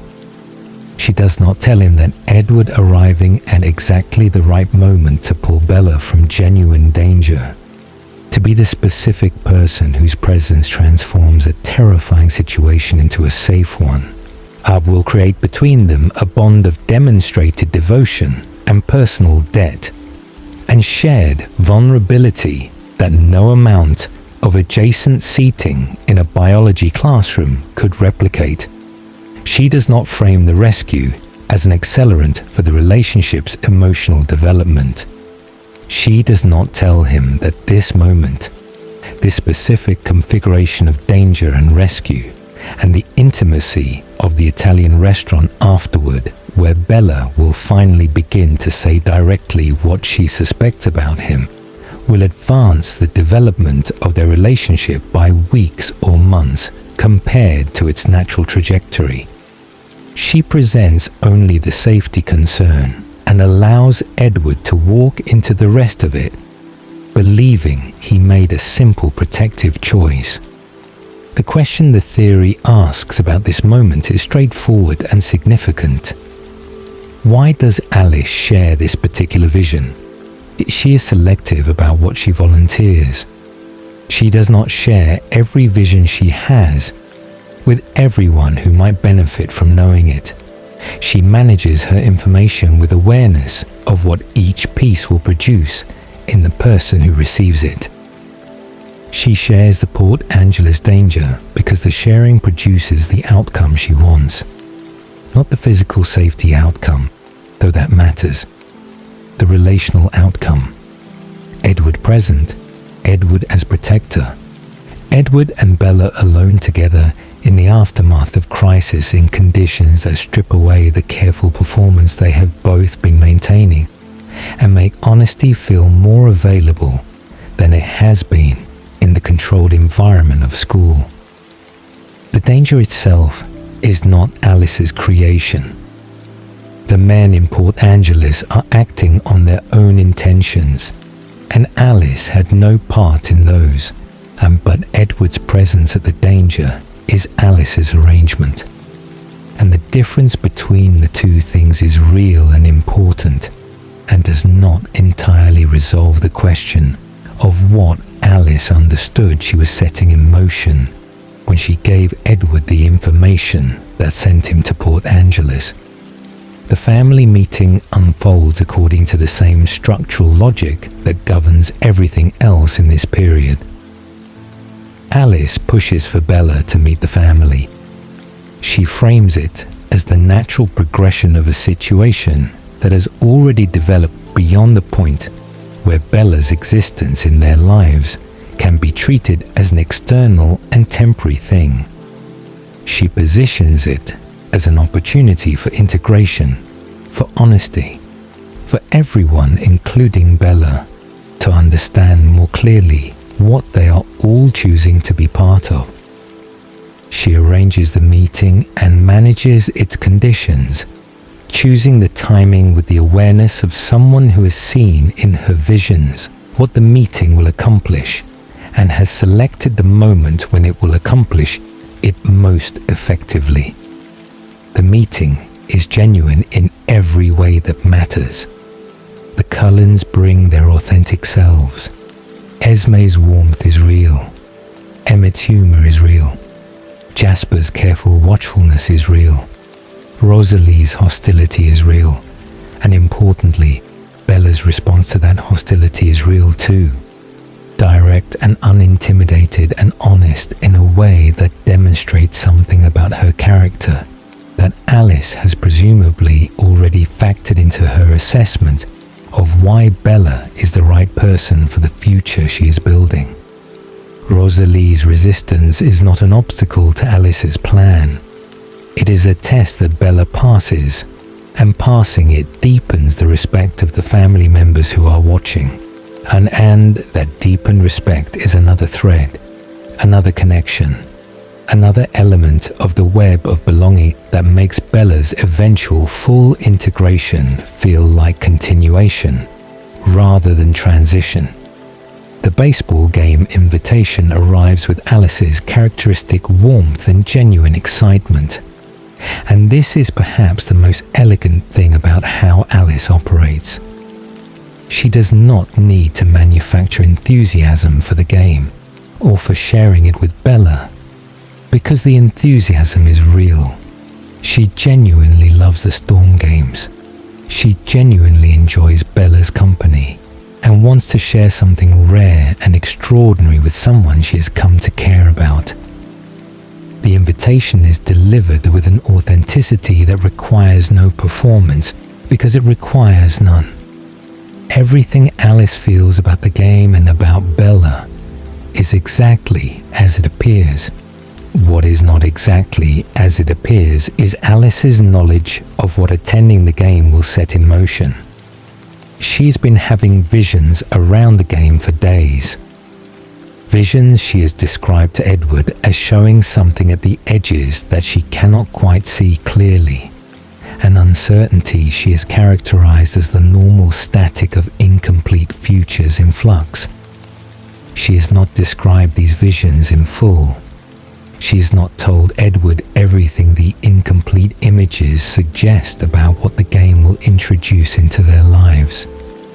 She has characterized her uncertainty in a way that is technically accurate. The visions are incomplete, without conveying the extent to which the incomplete information she does have has informed her understanding of what inviting Bella to the game means and what it will require of all of them. And since the invitation is warm and it is genuine, and it is also the decision that places Bella in the clearing at the moment when the story stakes change entirely. Alice knows this, to whatever degree her incomplete sight allows her to know it. She invites Bella anyway, because the story needs to change, because the future she is building requires the crucible that the game will provide, and the invitation is the mechanism by which Bella enters that crucible. This is Alice at the most uncomfortable edge of what the theory proposes about her. Not calculating instead of caring, but calculating and caring simultaneously, with no contradiction between the two, because she has long since resolved the tension between them by deciding that the future she is steering toward is worth the cost of the path that leads there. She loves Bella. She also needs Bella to be in that clearing. These two things exist together in Alice's mind without cancelling each other, held together by the certainty that the future she can see, however approximately, is better than the alternatives she has also seen and found wanting. Edward does not perceive any of this as he is living through it.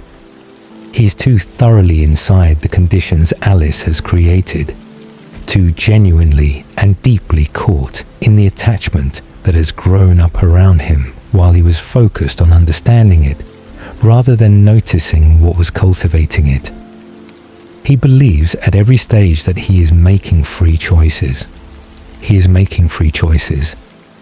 The choices are genuinely his, made with the full engagement of his will and his values, and his growing love for someone who has become necessary to him in ways he did not plan and cannot fully explain.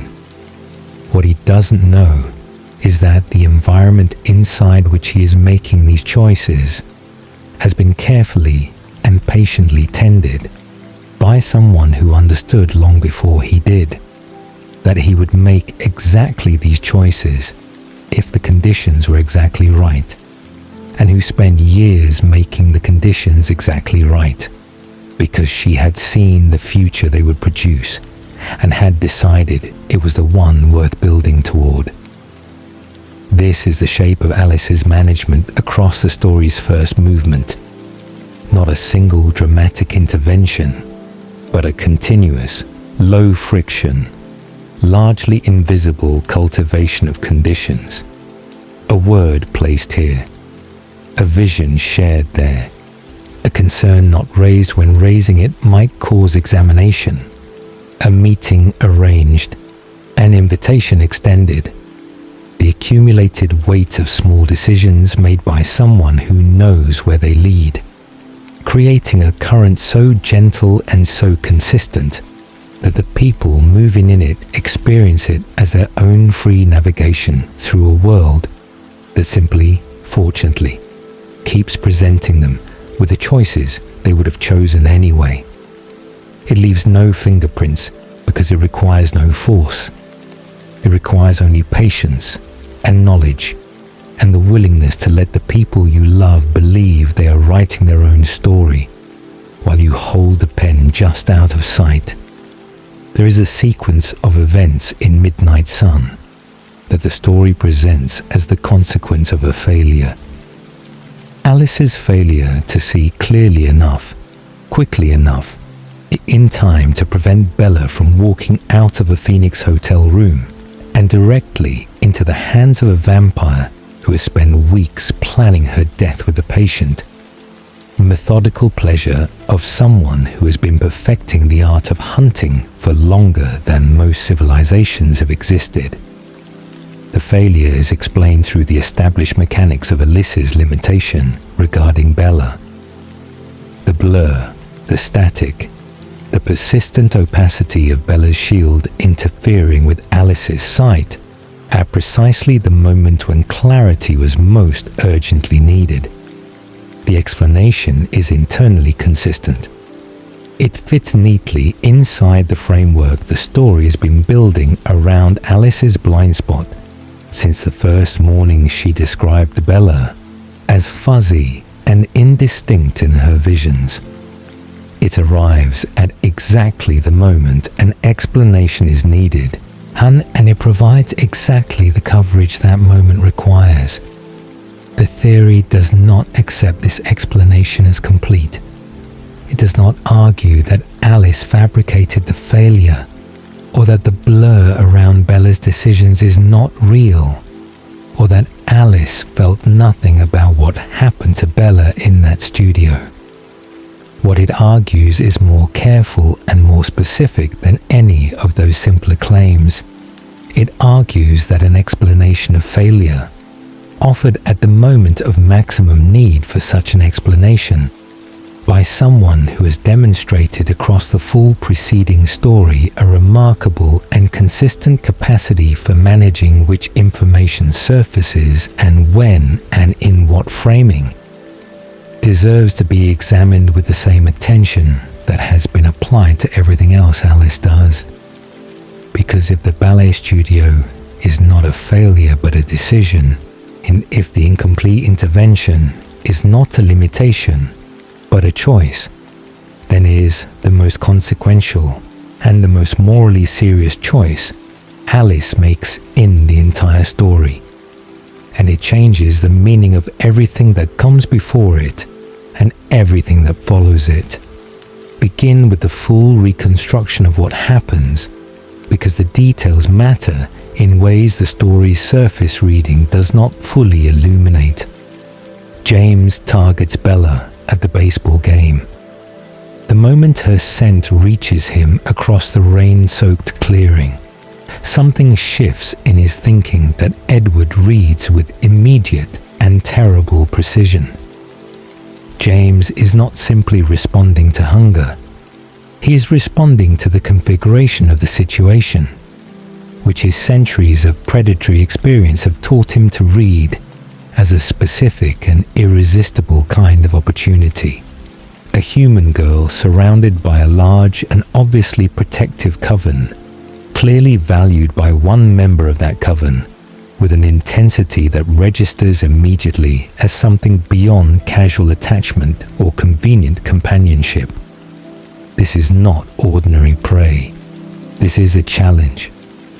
James is the kind of hunter who is energized by protection rather than deterred by it, who finds in the obstacles around a target the specific thing that makes the target worth pursuing, who has spent centuries seeking out exactly this kind of situation because the sport of it is the point as much as the feeding. Edward understands all of this from the first moment he enters James's thoughts, and the understanding is not abstract. It is the specific, a settled recognition of a predator who has encountered another predator's particular kind of obsession and knows immediately that it will not be redirected or discouraged. The Cullens implement a split strategy. Alice and Jasper take Bella south toward Phoenix, while Edward, Emmett, and Carlisle create a false trail heading north, laying down enough misdirection to buy the southern party the time they need to establish distance and anonymity. The strategy is as sound as the circumstances permit. James is a tracker, and trackers follow the evidence of passage. Scent, decision trails, the residue of recent choices that Alice's sight picks up as future data, and physical trackers pick up through sensory investigation. The false trail is designed to occupy James, while Bella disappears into a city large enough to provide genuine anonymity. I'm installed in a hotel with no obvious connection to her known life in Phoenix, guarded by the two family members whose specific gifts make them the most effective protective pairing available. Jasper brings military training, tactical awareness, the instinct to assess and neutralize threats before they fully materialize, and the empathic sensitivity to feel the emotional approach of danger before it becomes visible. Alice brings precognitive sight that should, in theory, provide advance warning of any approaching threat, with enough lead time to implement a response. Together, they represent a protective arrangement that the family has every reason to believe is adequate. The plan is for Edward to join them as quickly as the Falls Trail work permits. James calls Bella on her phone, and the call uses a recording of Renee's voice assembled from home videos. And the assembly required either physical access to Bella's home in Forks or detailed research into her life in Phoenix that James conducted with the thoroughness of someone who treats preparation as an essential component of the hunt. The recording is convincing enough to produce the response James needs. Bella believes her mother is in danger. She is given an address and a set of conditions. Come alone, tell no one. Any deviation from these instructions will result in harm to her mother. The address is the dance studio where Bella trained as a child, a choice James made deliberately, because familiar locations create a specific psychological confusion in prey, and a moment of misplaced comfort born from the association of the place with safety that produces the hesitation James intends to exploit. Bella makes the decision to go. She makes it alone, in the privacy of a hotel room, without telling Alice or Jasper what she has been told or what she intends to do. She creates a distraction, moves carefully, and leaves. By the time Alice and Jasper understand that she is gone, she's already beyond easy interception, already moving through Phoenix toward the address of the trap that has been constructed specifically to take advantage of her human vulnerability and her human love for her mother. Alice says she did not see this clearly enough or in time. The theory's examination of this claim must begin with a technical question before it can address the interpretive one, because the technical question is where the most significant evidence sits. Alice's sight is blurred around Bella's specific decisions. This is the established limitation, and it is genuine. Bella's shield interferes with Alice's ability to see Bella's own choices with the clarity she applies to unshielded subjects. The specific decision Bella makes to believe the recording and leave the hotel rather than alert her protectors. That particular decision, being Bella's, falls within the blur. This much of Alice's explanation is technically accurate, but James is not blurred. James has no shield of any kind. James is a vampire whose decisions are as fully visible to Alice's sight as any unshielded subject's decisions can be, and which means that every committed choice James makes in the construction of his plan is potentially readable by Alice, as it becomes a concrete intention rather than a vague possibility. The decision to research Bella's history in Phoenix, the decision to acquire recordings of Renee's voice, the decision to identify the dance studio as the location of the trap, the decision to travel to Phoenix ahead of the Cullen protective party, positioning himself before they arrive rather than pursuing them from behind, the decision to set up camera equipment in the studio to record what he intends to do there, a choice that reflects the theatrical cruelty of a predator who understands the psychological dimension of his hunt and who wants Edward to receive proof of his failure as a specific additional torment, and the decision to time the phone call to coincide with a window of maximum Bella isolation. Each of these decisions is committed, concrete, and made by someone whose future is fully accessible to Alice's sight. She does not need to see Bella's response to James's moves in order to see the moves themselves.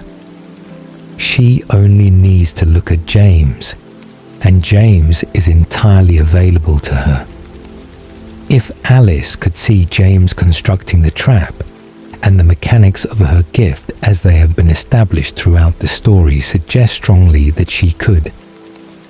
She possessed information that would have allowed Jasper to implement security measures that would have made Bella's departure from the hotel impossible, regardless of what decision Bella made in response to James's call. The security failure that allows Bella to leave is not a failure of Alice's sight regarding Bella. It is a failure of Alice's response to what her sight showed her regarding James. And the question of whether that failure is a limitation or a decision is precisely what the theory is examining. Consider now in careful detail what the ballet studio incident accomplishes, understood not as a failure with unfortunate consequences, but as an event with specific structural outcomes that serve the future Alice has been building. Each outcome deserves to be examined individually before the full picture is assembled. The first and most important outcome is this: Edward tastes Bella's blood and stops. This is the central event of the ballet studio in terms of its implications for everything that follows, and it is the one that the theory argues Alice needed to happen most. James bites Bella's hand. The venom begins spreading through the wound toward her bloodstream.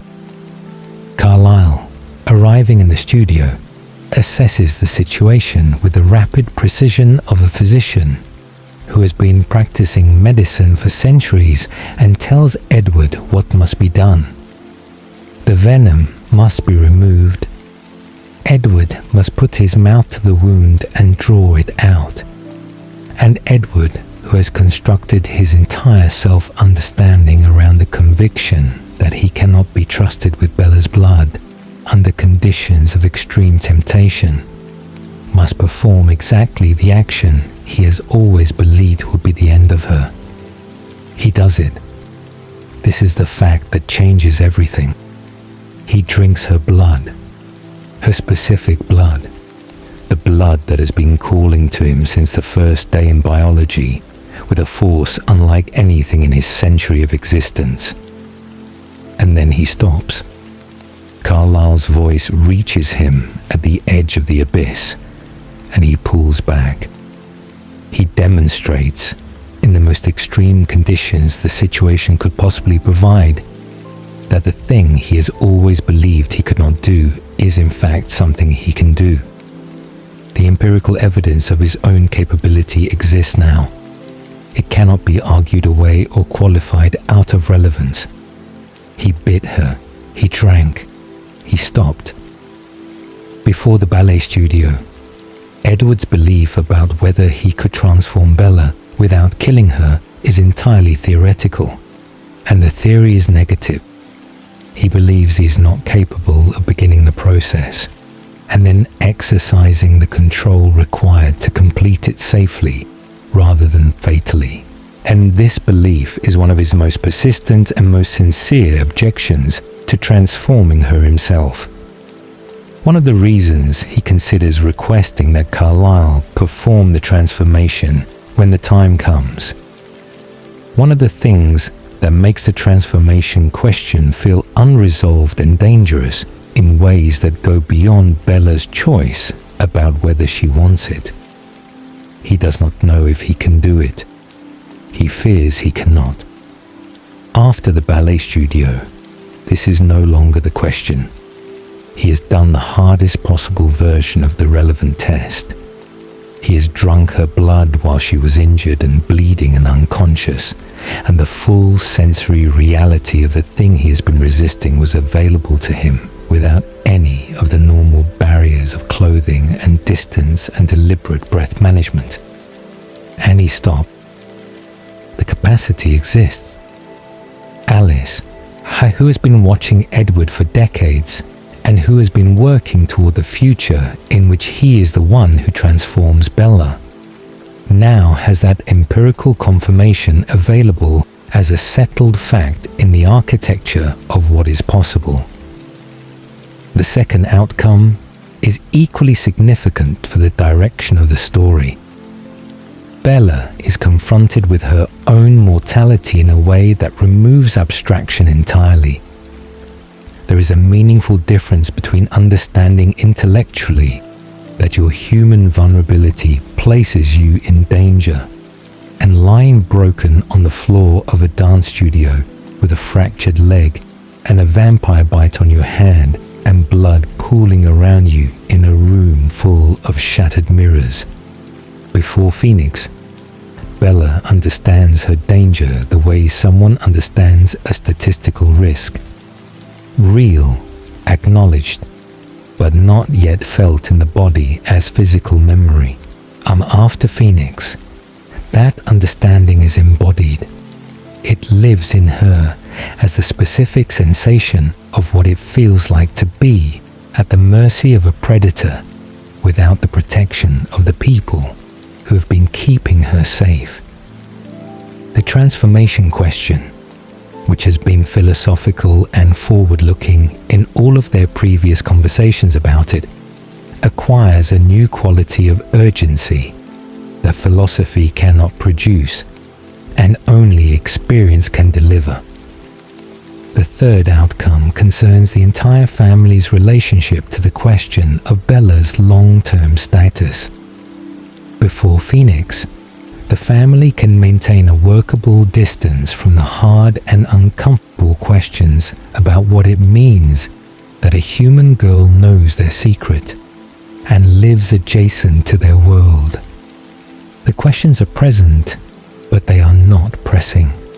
They belong to the future tense, to the category of things that will need to be addressed eventually, when the situation has developed far enough that avoiding them becomes impossible. After Phoenix, that distance collapses. The situation has been tested against real conditions, and the real conditions have demonstrated with complete clarity that human Bella in the vampire world is not a manageable long-term arrangement. The family cannot protect her reliably. James found her. James hurt her. The next James, or the James after that, will find her too. And the family's protective capabilities will always be working against the structural disadvantage of guarding something fragile in a world built for things that are not fragile. The transformation question moves from the future tense to the present tense, and it becomes something that needs to be addressed now rather than eventually. The fourth outcome is the one that operates most quietly, but perhaps most consequentially, for the specific dynamics of Edward's resistance. The ballet studio provides him with an experience of failure, of having been too far away, of having arrived too late, that he will carry forward as a specific form of motivation. The fear that he will lose her, not to his own nature, but to the world's indifference to her fragility. This fear, made concrete and physical in Phoenix, becomes one of the forces that eventually overcomes his resistance to transformation. Not immediately. The process takes time and many more conversations and Bella's own sustained determination. But the foundation of that eventual change is laid in the ballet studio. In the specific terror of finding her broken on that floor and understanding in his body rather than his mind what it would mean to arrive somewhere like this and find her beyond saving. The moral weight of what the theory is proposing does not permit itself to be moved through quickly, because it is the thing that gives the argument its genuine seriousness. If Alice saw any meaningful portion of what was coming in Phoenix, James's trap, the shape of his approach, the approximate outline of the outcome, and chose not to prevent it fully, then she made a decision to allow Bella to go through the ballet studio, not to cause it. Alice did not create James or his obsession or his particular cruelty, but to allow it, when prevention was within her capability, is its own form of authorship.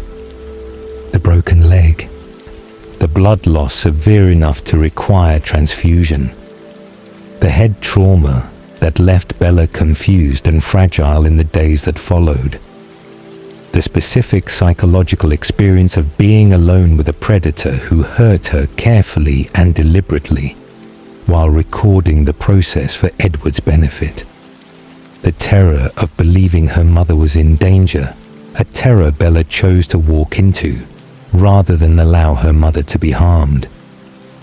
The love that made her walk into the trap is the most human thing about her, and it was the specific quality James selected to exploit. And if Alice saw him selecting it, she watched him choose Bella's love as his weapon and judge the consequence acceptable. The defense Alice's character might offer, taken seriously and understood charitably, is this: she has seen Bella's two possible futures with whatever clarity her sight allows. The human path is not comfortable to contemplate. It is darker and more contested and harder to navigate than the transformation path in ways that are not abstract or speculative but concrete and visible in the futures Alice reads.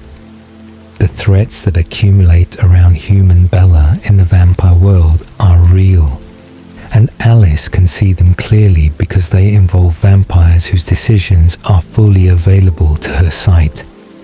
She is not making a calculation based on preference alone.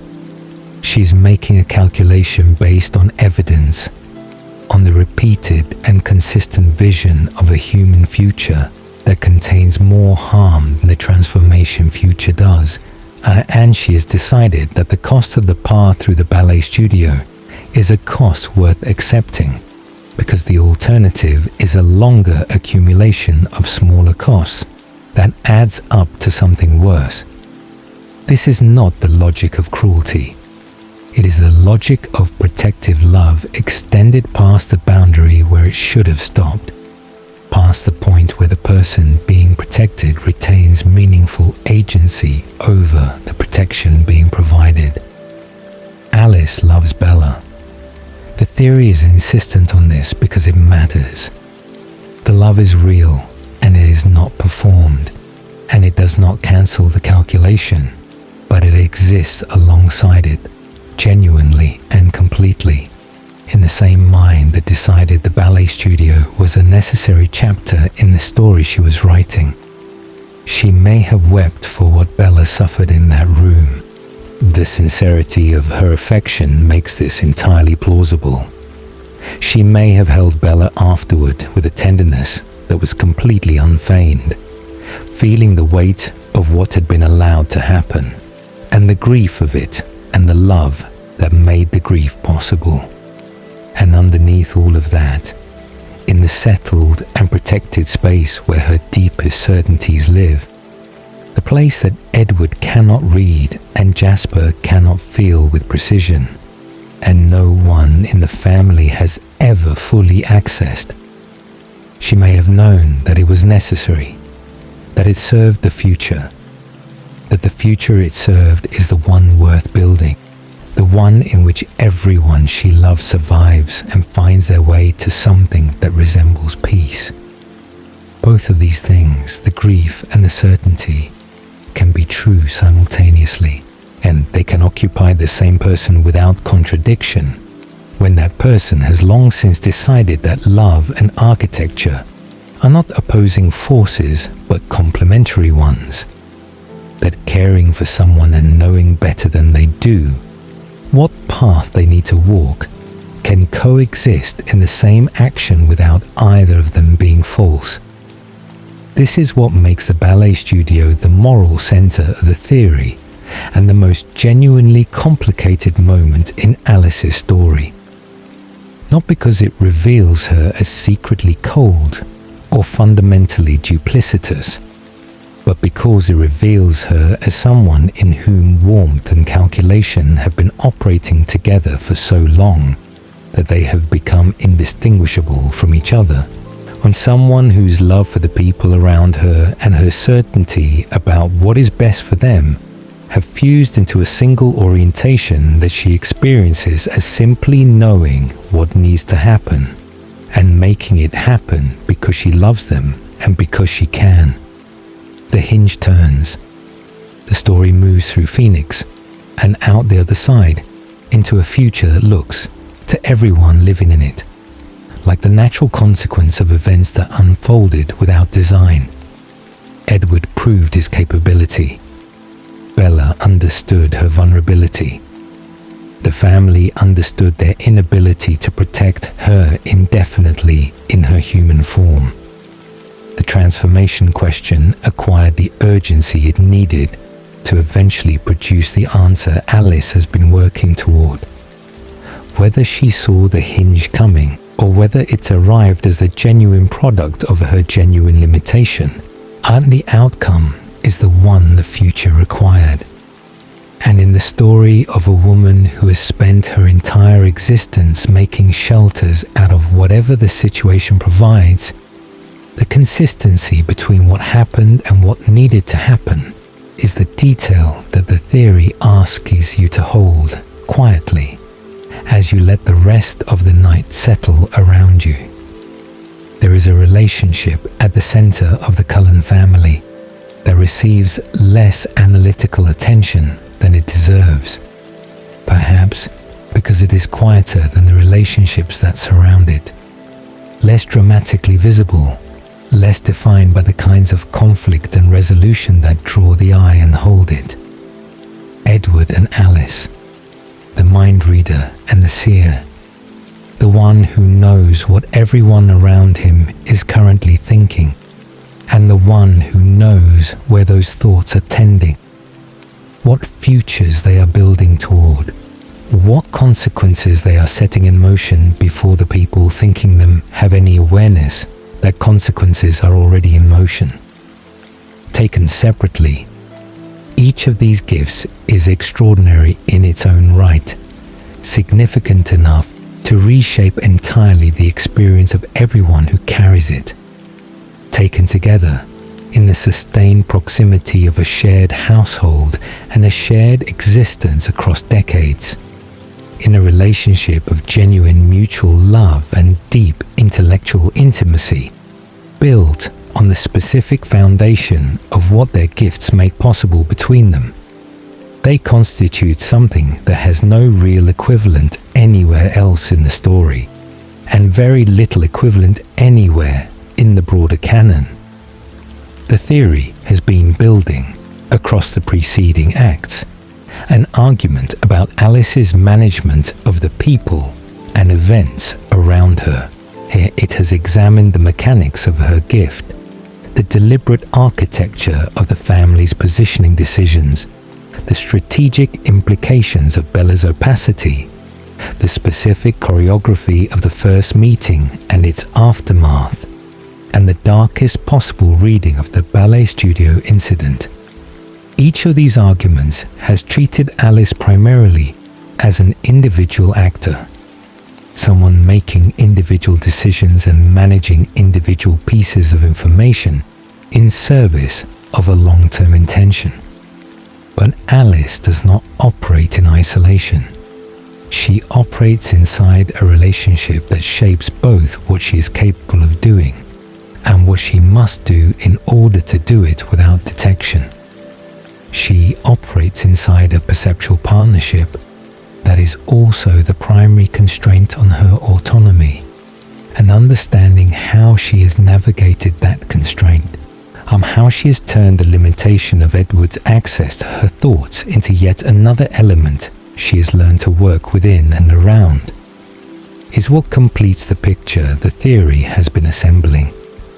Begin with what the gift pairing actually creates at the structural level, because the combination is worth examining carefully before the relationship built around it can be fully understood. Edward's telepathy operates in the present tense, continuously and involuntarily. He receives the current surface thoughts of every mind within his range, whether he chooses to receive them or not, a perpetual and unavoidable input of other people's consciousness, that he has spent a century learning to manage, but has never been able to reduce to genuine quiet. He knows what people are thinking now, in this specific moment, as the thought is forming, and before it has been expressed or acted upon. He knows the texture of intention before it becomes decision, the quality of feeling before it becomes behavior, the distance between what people present on their surfaces and what they carry underneath. He has complete, immediate, involuntary access to the present layer of experience for every person in his range, human or vampire, willing or not. Alice's precognition operates in the future tense, reading the probable trajectories of current decisions outward into what those decisions are trending toward producing. She knows where the present is going, given the choices currently in motion, given the commitments currently being formed. She sees consequences before they arrive, outcomes before they are produced, are futures crystallizing from the present tense decisions she is watching, sometimes hours ahead and sometimes days, and occasionally much further, depending on the clarity of the decisions driving the vision and the absence or presence of obscuring factors like shields and werewolf interference, and the particular complexity of interacting choice networks involving large numbers of people. Together, in proximity, these two gifts create a combined perceptual system that neither of them possesses independently, and that nothing else in the family replicates even approximately. Edward supplies Alice with precise, a real-time intelligence about the specific current decisions and intentions and emotional states that are driving the future she sees. He can tell her not just that a particular future is trending, but exactly which thought, in which specific mind, which commitment hardening into action, which fear or desire or calculation is the engine of that trend in this exact moment. Alice supplies Edward with consequence context for the present tense information he receives. She can show him not just what someone is currently thinking, but where that thinking leads, what the intention he is reading right now will look like when it has had time to become action, and then outcome, and then the kind of settled fact that cannot be undone. He has the present without the future. She has the future without the present. Together, are in the specific configuration of their daily proximity inside a shared household. They have both. This combined capability is not incidental to the theory's argument about Alice. It is foundational to it in two distinct and equally important ways.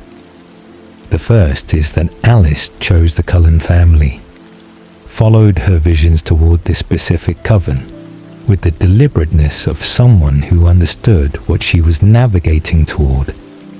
And part of what the visions showed her about this family was this specific pairing. Her sight told her that this was where she belonged, and belonging here meant daily access to Edward's gift as a complement and a correction, and a real-time grounding for her future-oriented sight. She has been operating with this complement for decades, building her intelligence and her planning around the combined capability it creates in ways that neither of them has ever fully articulated or examined explicitly. The second way the pairing is foundational is this: the complement works in both directions. What enhances Alice's capability also constrains it. Edward's access to her mind is not a minor inconvenience she manages occasionally in moments of particular sensitivity. It is a permanent structural feature of her daily existence inside the Cullen household, present in every shared moment across every one of the years they have lived together. requiring continuous and sophisticated management from someone who has a great deal that she needs to keep below the threshold of what he can intercept.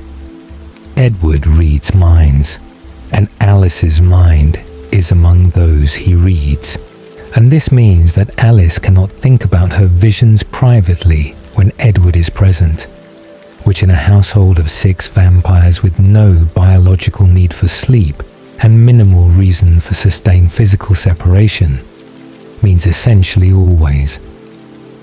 The moment a vision surfaces as active conscious thought in her mind, it enters his range, not always with the full interpretive context she brings to it, not always with the emotional and analytical framework that shapes how she understands what she sees, but the raw content becomes accessible to him, available for his processing alongside the continuous stream of other minds he is always receiving.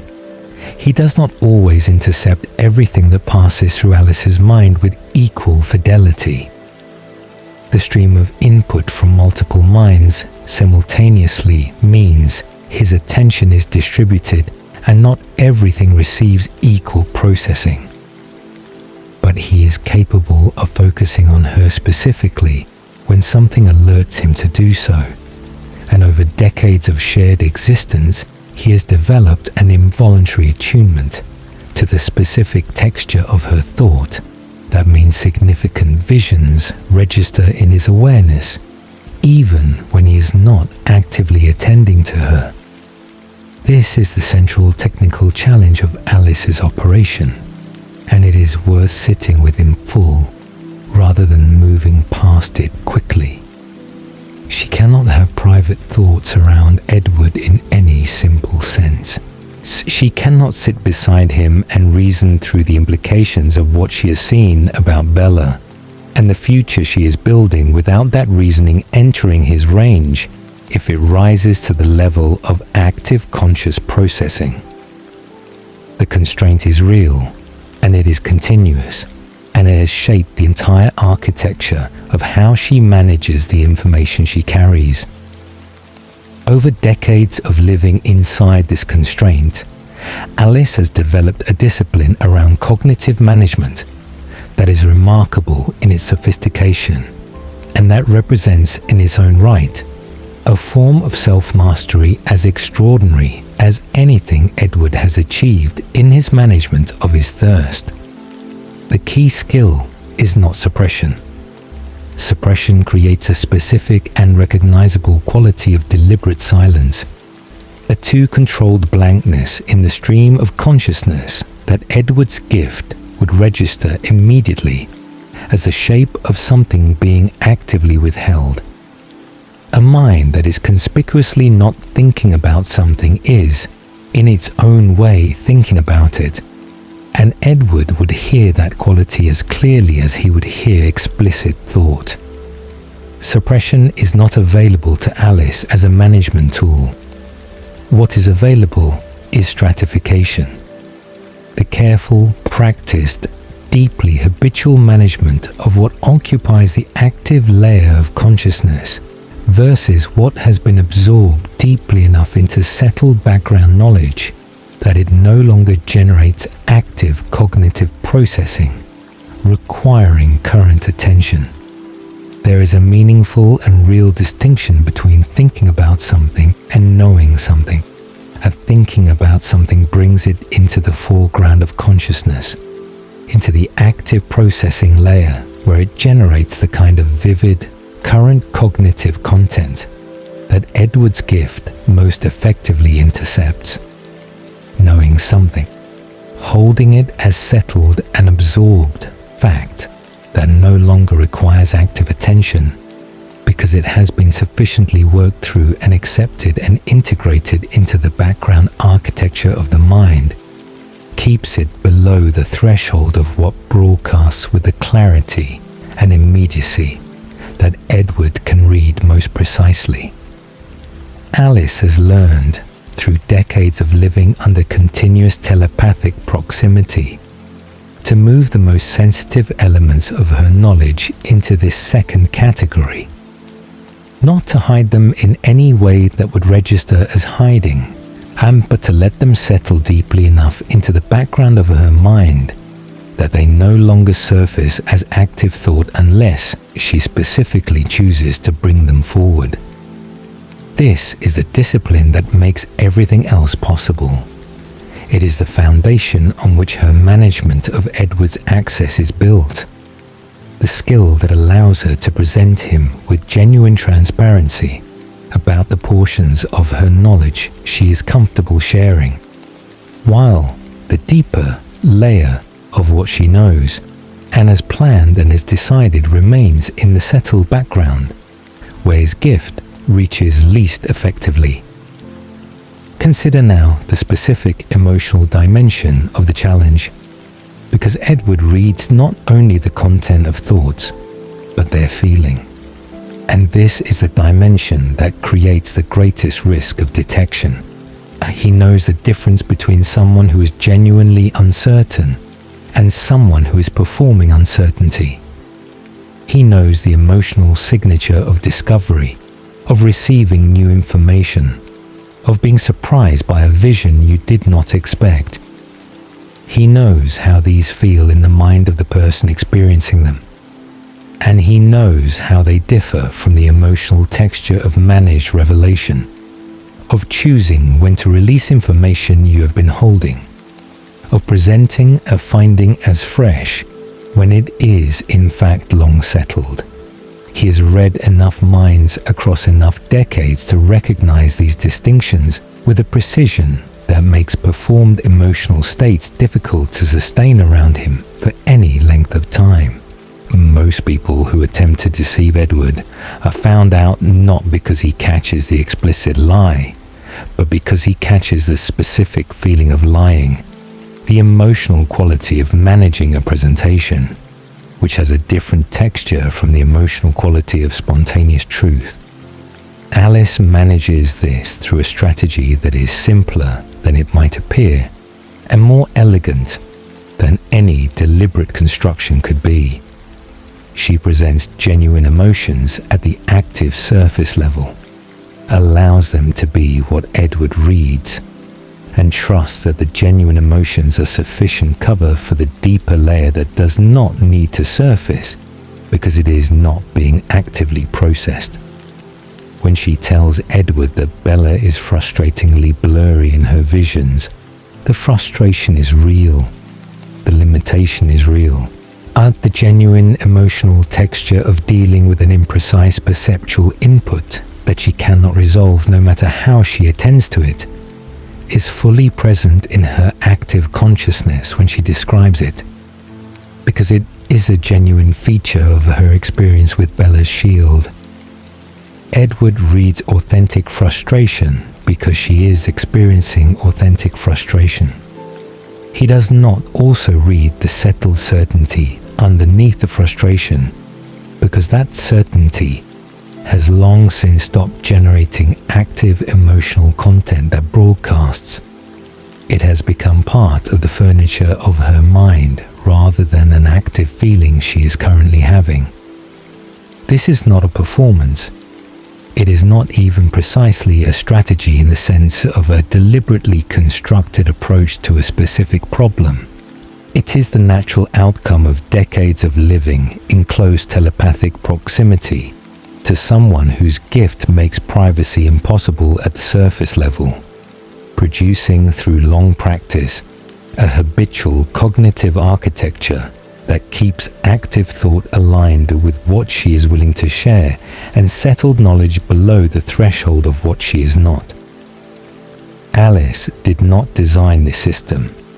She grew into it, the way any person grows into the habits of survival that their specific circumstances require, and it has become as natural to her as breathing would be to someone who needed to breathe. Now consider how this cognitive architecture operates in the specific context of the gift pairing's practical dynamics, and how Alice has learned to use Edward's present tense access not only as a constraint to manage, but as an asset to exploit. And Edward provides Alice with real-time intelligence about the specific present tense states that are driving the futures she sees. In the context of Midnight Sun, this means that when Alice's visions show her a future involving Bella and Edward, Edward's continuous reading of the minds around him provides her with the precise current state information that tells her how far the future she is seeing is from the present she is standing in, and what specifically needs to happen in the present to bring the future closer. He does not know he is providing this. He is doing what his gift compels him to do, regardless of whether it serves any particular purpose. But Alice receives the intelligence he generates as a byproduct of his own existence, incorporates it into her ongoing assessment of where the situation stands, and uses it to calibrate the timing and the nature of her interventions. The Port Angeles sequence illustrates this dynamic with particular clarity when it is read in this light.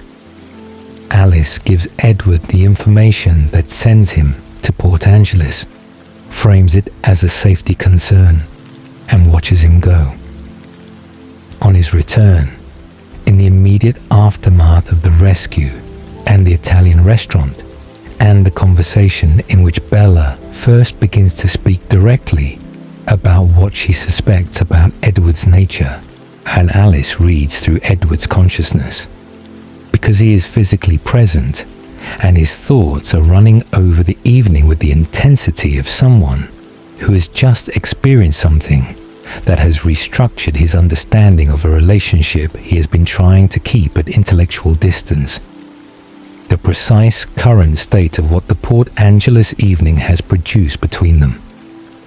She receives, through the involuntary broadcast of his own processing of the experience, a real-time assessment of how much the evening has advanced the trajectory she was trying to advance by sending him there.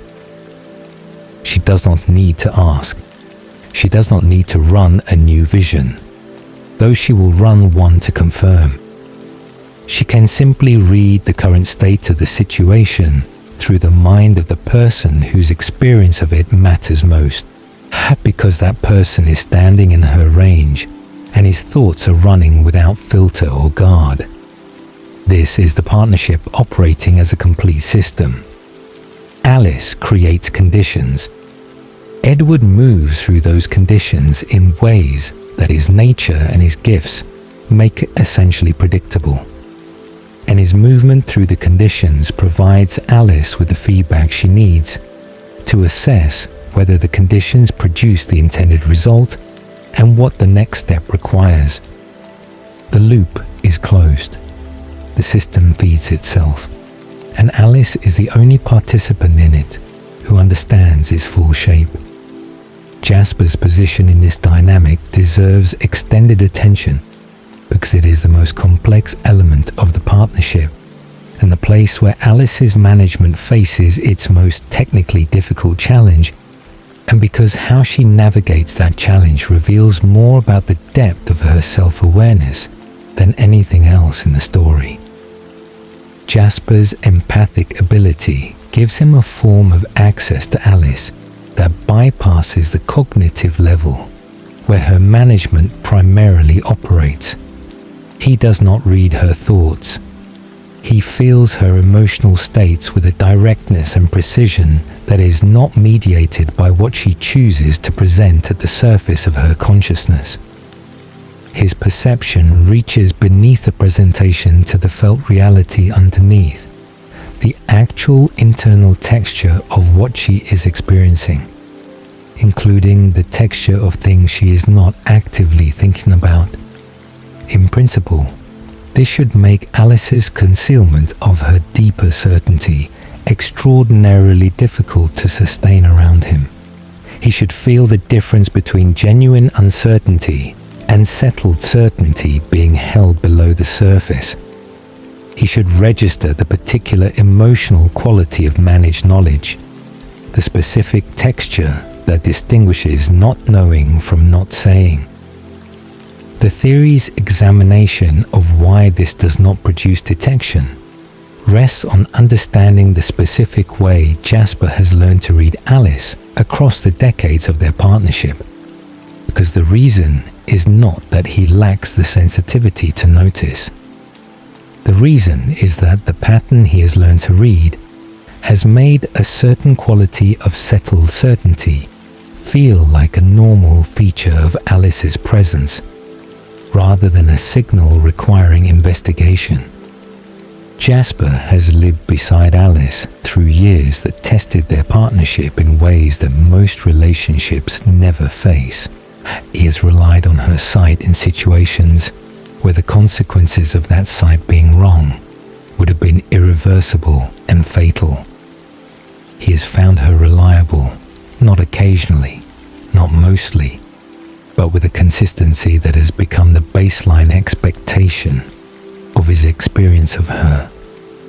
And the specific quality of her reliability, the way she always seems to know a degree more than she has currently said, the settled quality of her confidence even when the confidence is expressed as uncertainty, the particular emotional texture of someone who is always working from a larger map than the one currently displayed, has become, through years of consistent and trustworthy expression, the way Alice feels to him.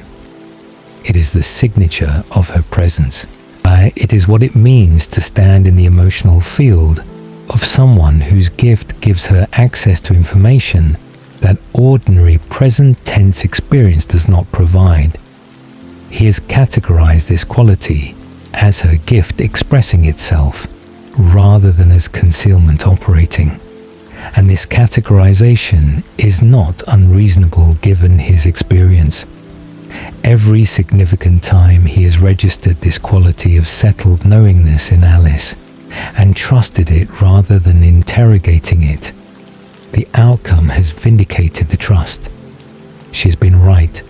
She has always been right. The settled certainty he feels in her has always proven to be warranted by events. His experiential learning has consistently reinforced the interpretation that Alice's knowingness is benign and reliable, and a feature of her gift to be trusted, rather than a signal to be questioned. Alice does not maintain this by performing anything specific around Jasper. She maintains it by being who she has always been. Someone whose gift creates the permanent condition of knowing more than she currently says, which she has always expressed in the same way, the same quality of settled confidence beneath apparent uncertainty, the same texture of working from a larger picture than the one in view. Jasper has built his reading of her around this pattern, across enough years that the pattern itself has become the baseline. She does not need to do anything differently around him. She only needs to continue being consistent. And consistency across decades is something Alice is extraordinarily well equipped to provide. The question of whether Jasper has ever, in some private and unexamined part of his own experience, felt something in Alice that gave him pause, felt the specific texture of a certainty that went deeper or was held more specifically than her gift alone would produce, is one the theory raises without resolving, because the evidence does not permit certainty, and because the question itself is more interesting than any definitive answer. What the theory does propose is that if such a moment has occurred, Jasper's love for Alice and his deep trust in her, and his decades of learning to interpret her specific way of being in the world, have provided sufficient grounds for setting the pause aside without investigation. Not dishonestly, not through self-deception, but through the genuine and reasonable judgment of someone who has built his understanding of a person across the kind of intimate, sustained partnership that teaches you to read inconsistencies not as warnings, but as the natural complexity of someone you know well enough to accept in full. This is Alice's most elegant and most complete management solution. It requires no active effort. It was built into the relationship itself across the years of genuine partnership that preceded any specific management need. The trust that makes Jasper's empathic access non-threatening to Alice's operation is the same trust that has made their partnership the most stable and the most reliable element of the Cullen family's internal architecture. She did not construct it for the purpose of protection. She constructed it through the genuine labor of decades of real partnership, and it protects her as a consequence of being real, rather than as the product of strategic design. This is the deepest form of management available, the kind that looks exactly like what it actually is, which is love and loyalty and years of earned trust, and which provides protection precisely because it is exactly what it appears to be.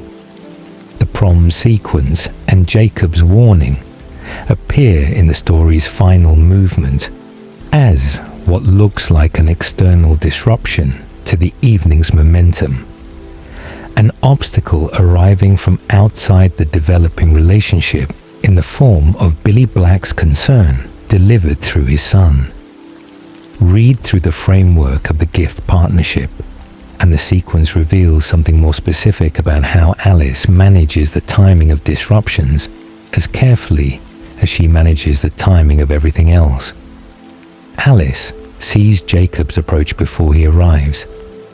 This is certain given the established mechanics of her sight, and the fact that Jacob's decision to attend the prom and deliver the message is exactly the kind of committed human decision that her sight reads most clearly. She knows he is coming. She knows what he is coming to say.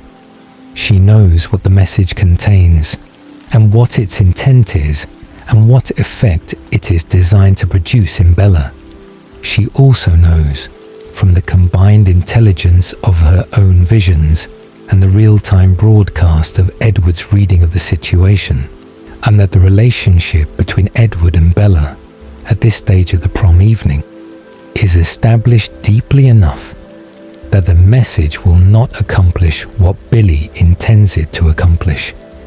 The attachment is real and mutual and has been building across months of genuine development and has survived the ballet studio and the recovery and all the conversations about transformation and danger and impossible futures. A warning delivered at this point in the story arrives too late to dislodge what has been built.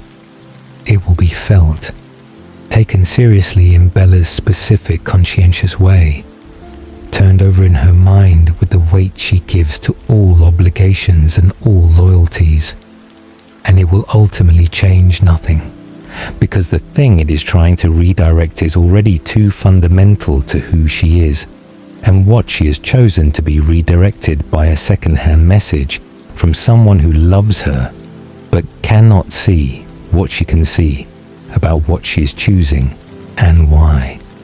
Alice allows the warning to arrive. She does not rearrange the evening to prevent Jacob from finding Bella. She does not warn Edward that Jacob is coming so that the couple can relocate before the delivery.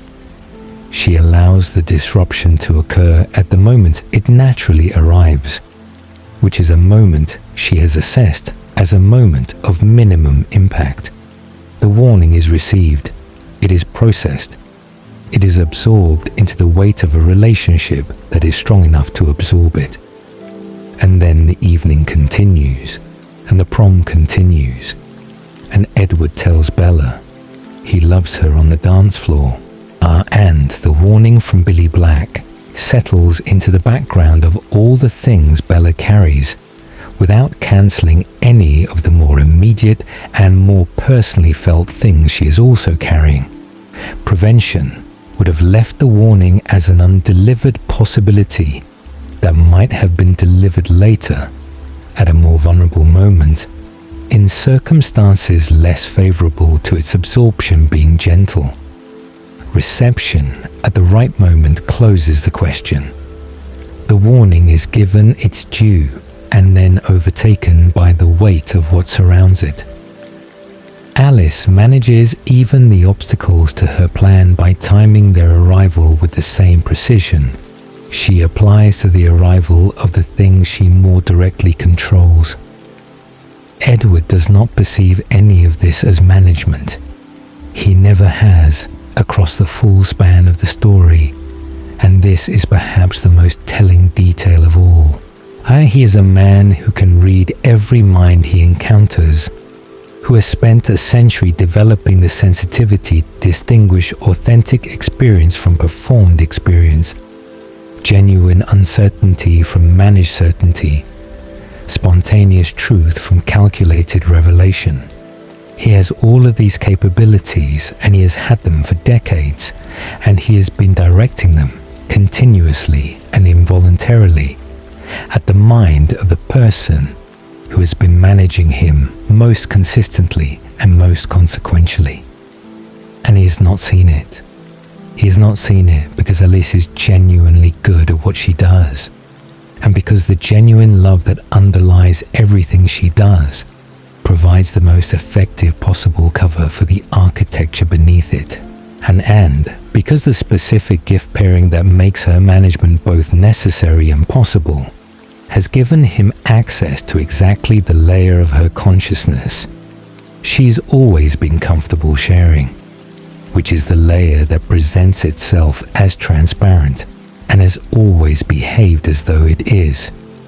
He has seen the transparency and has trusted it, because the transparency is real and the trust is warranted, and the fact that there is a layer beneath it is something that Alice has been ensuring through the continuous practice of stratified cognition across decades of daily proximity, that he cannot reach from the outside without her choosing to show him. She is his complement and his resource, and the person he loves with a specific trust of someone who has shared a life across decades and found that trust consistently honored. And she is also the person who has been, with complete sincerity and complete strategic precision, and in the service of a genuine love that she has never doubted and never performed, building the conditions for the most important chapter of his existence without his knowledge and without his consent, and with the settled certainty of someone who has seen where the story goes and has decided that helping it get there is the most loving thing she can do with the gift she carries. He trusts her completely. She has earned that trust completely and genuinely across every dimension of their relationship except one. And the one dimension she has managed rather than shared is the one that matters most for understanding what the story actually is, and beneath the surface of fate and coincidence and love arriving unexpectedly in the ordinary course of an existence that was never as unmanaged as it appeared. The partnership is real, the love is real, the trust is real, and the management that runs beneath all three of these real things is also real, held in the settled background of a mind that has learned to keep its most important knowledge exactly far enough below the surface that the most perceptive person in the room has been standing beside it for decades without seeing it. This is what it means to be Alice Cullen. Not to see the future, to hold it, carefully and quietly, and with great love, just out of sight. And so, we arrive at the end of the theory, and at the place where the theory asks its final and most important question. Not whether Alice manipulated the people around her. The preceding acts have built that argument carefully enough that manipulation, in its precise and non-dramatic sense, is the accurate word for what the evidence describes.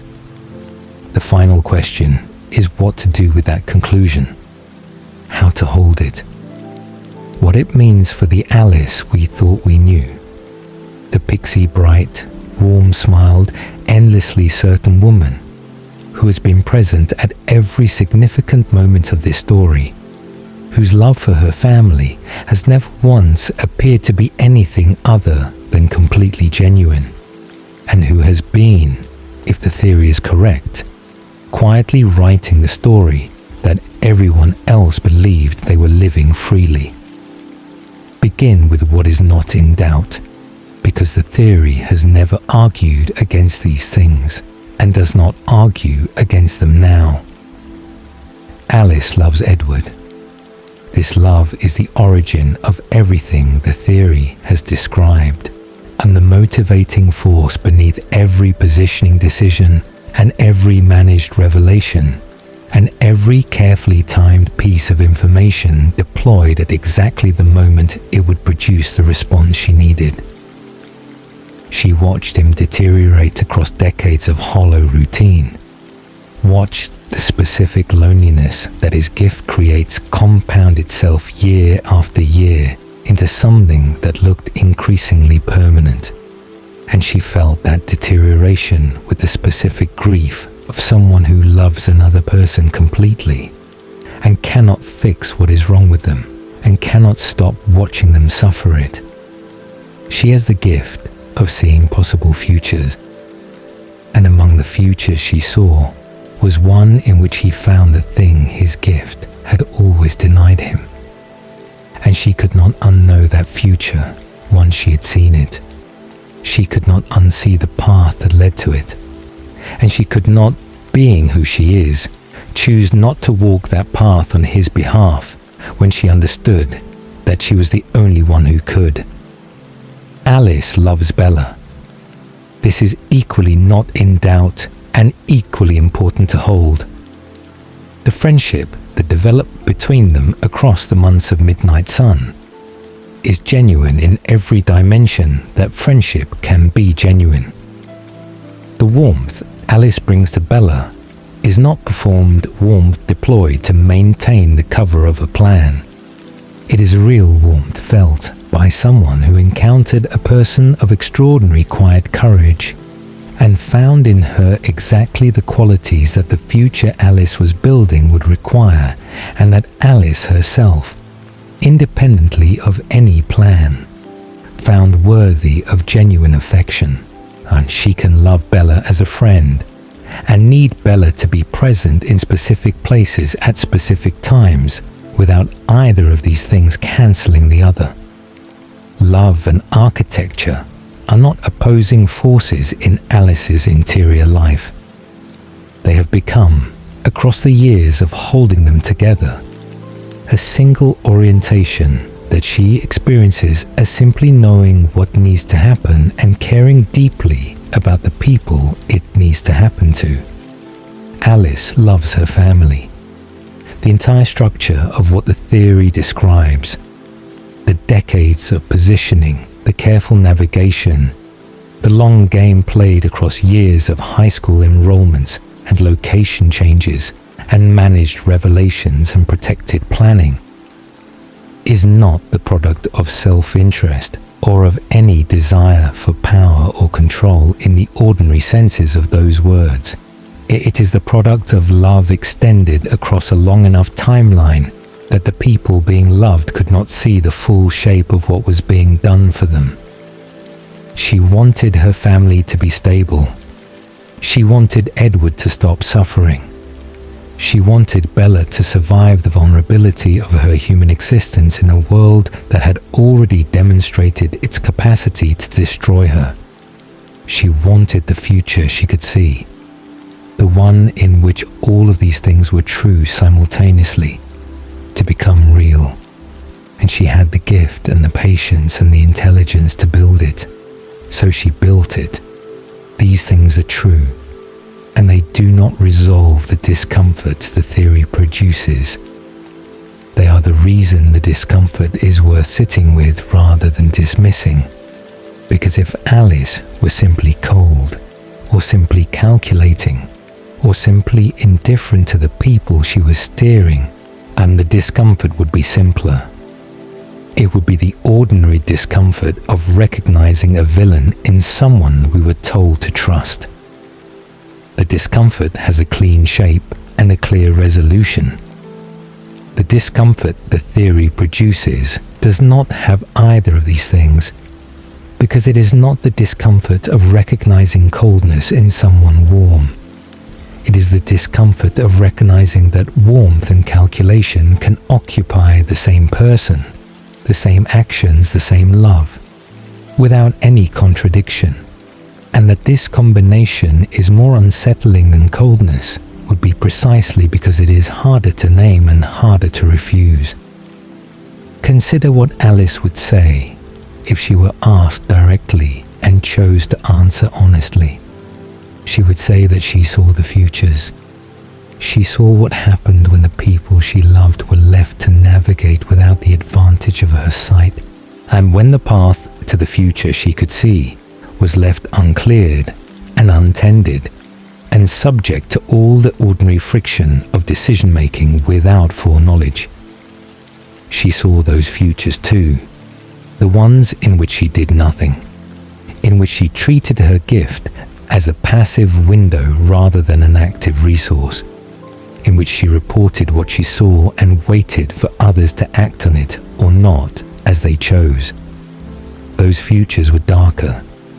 They contained more harm, accumulated across more time, distributed across more people, than the futures produced by her intervention. The futures she built by acting were better. Not perfect, not without cost, but better in the ways that mattered most, for the people who mattered most. She would say that to know the better future and choose not to build it, because building it required managing what others knew is not a moral position she was able to hold.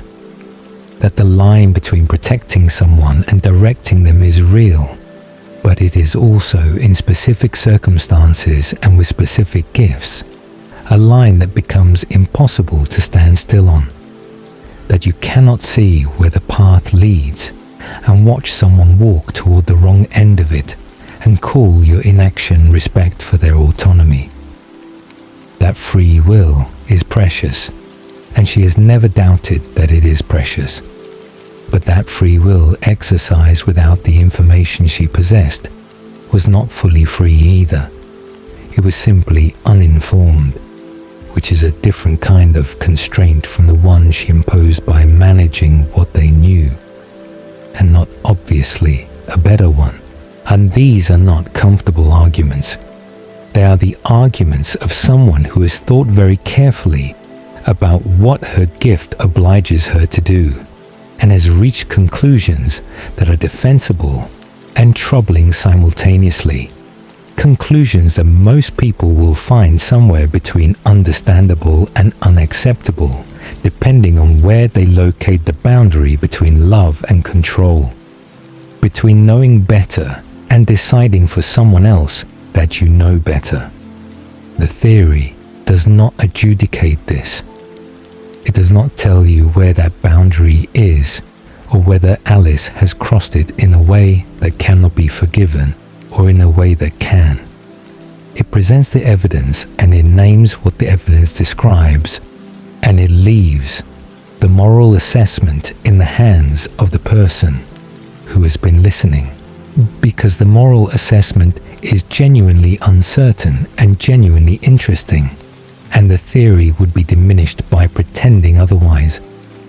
What the theory does say in its final movement is this: the people around Alice, Edward, Bella, Jasper, the whole family, have been walking paths she helped lay, not paths she forced them onto, not routes they would not have chosen at all if left entirely to their own navigation, but paths that were cleared and prepared and presented in ways that made the direction Alice intended feel like the natural direction, the obvious direction, the direction their own desires and values were already pointing them. they have been choosing freely in an environment that was not neutral.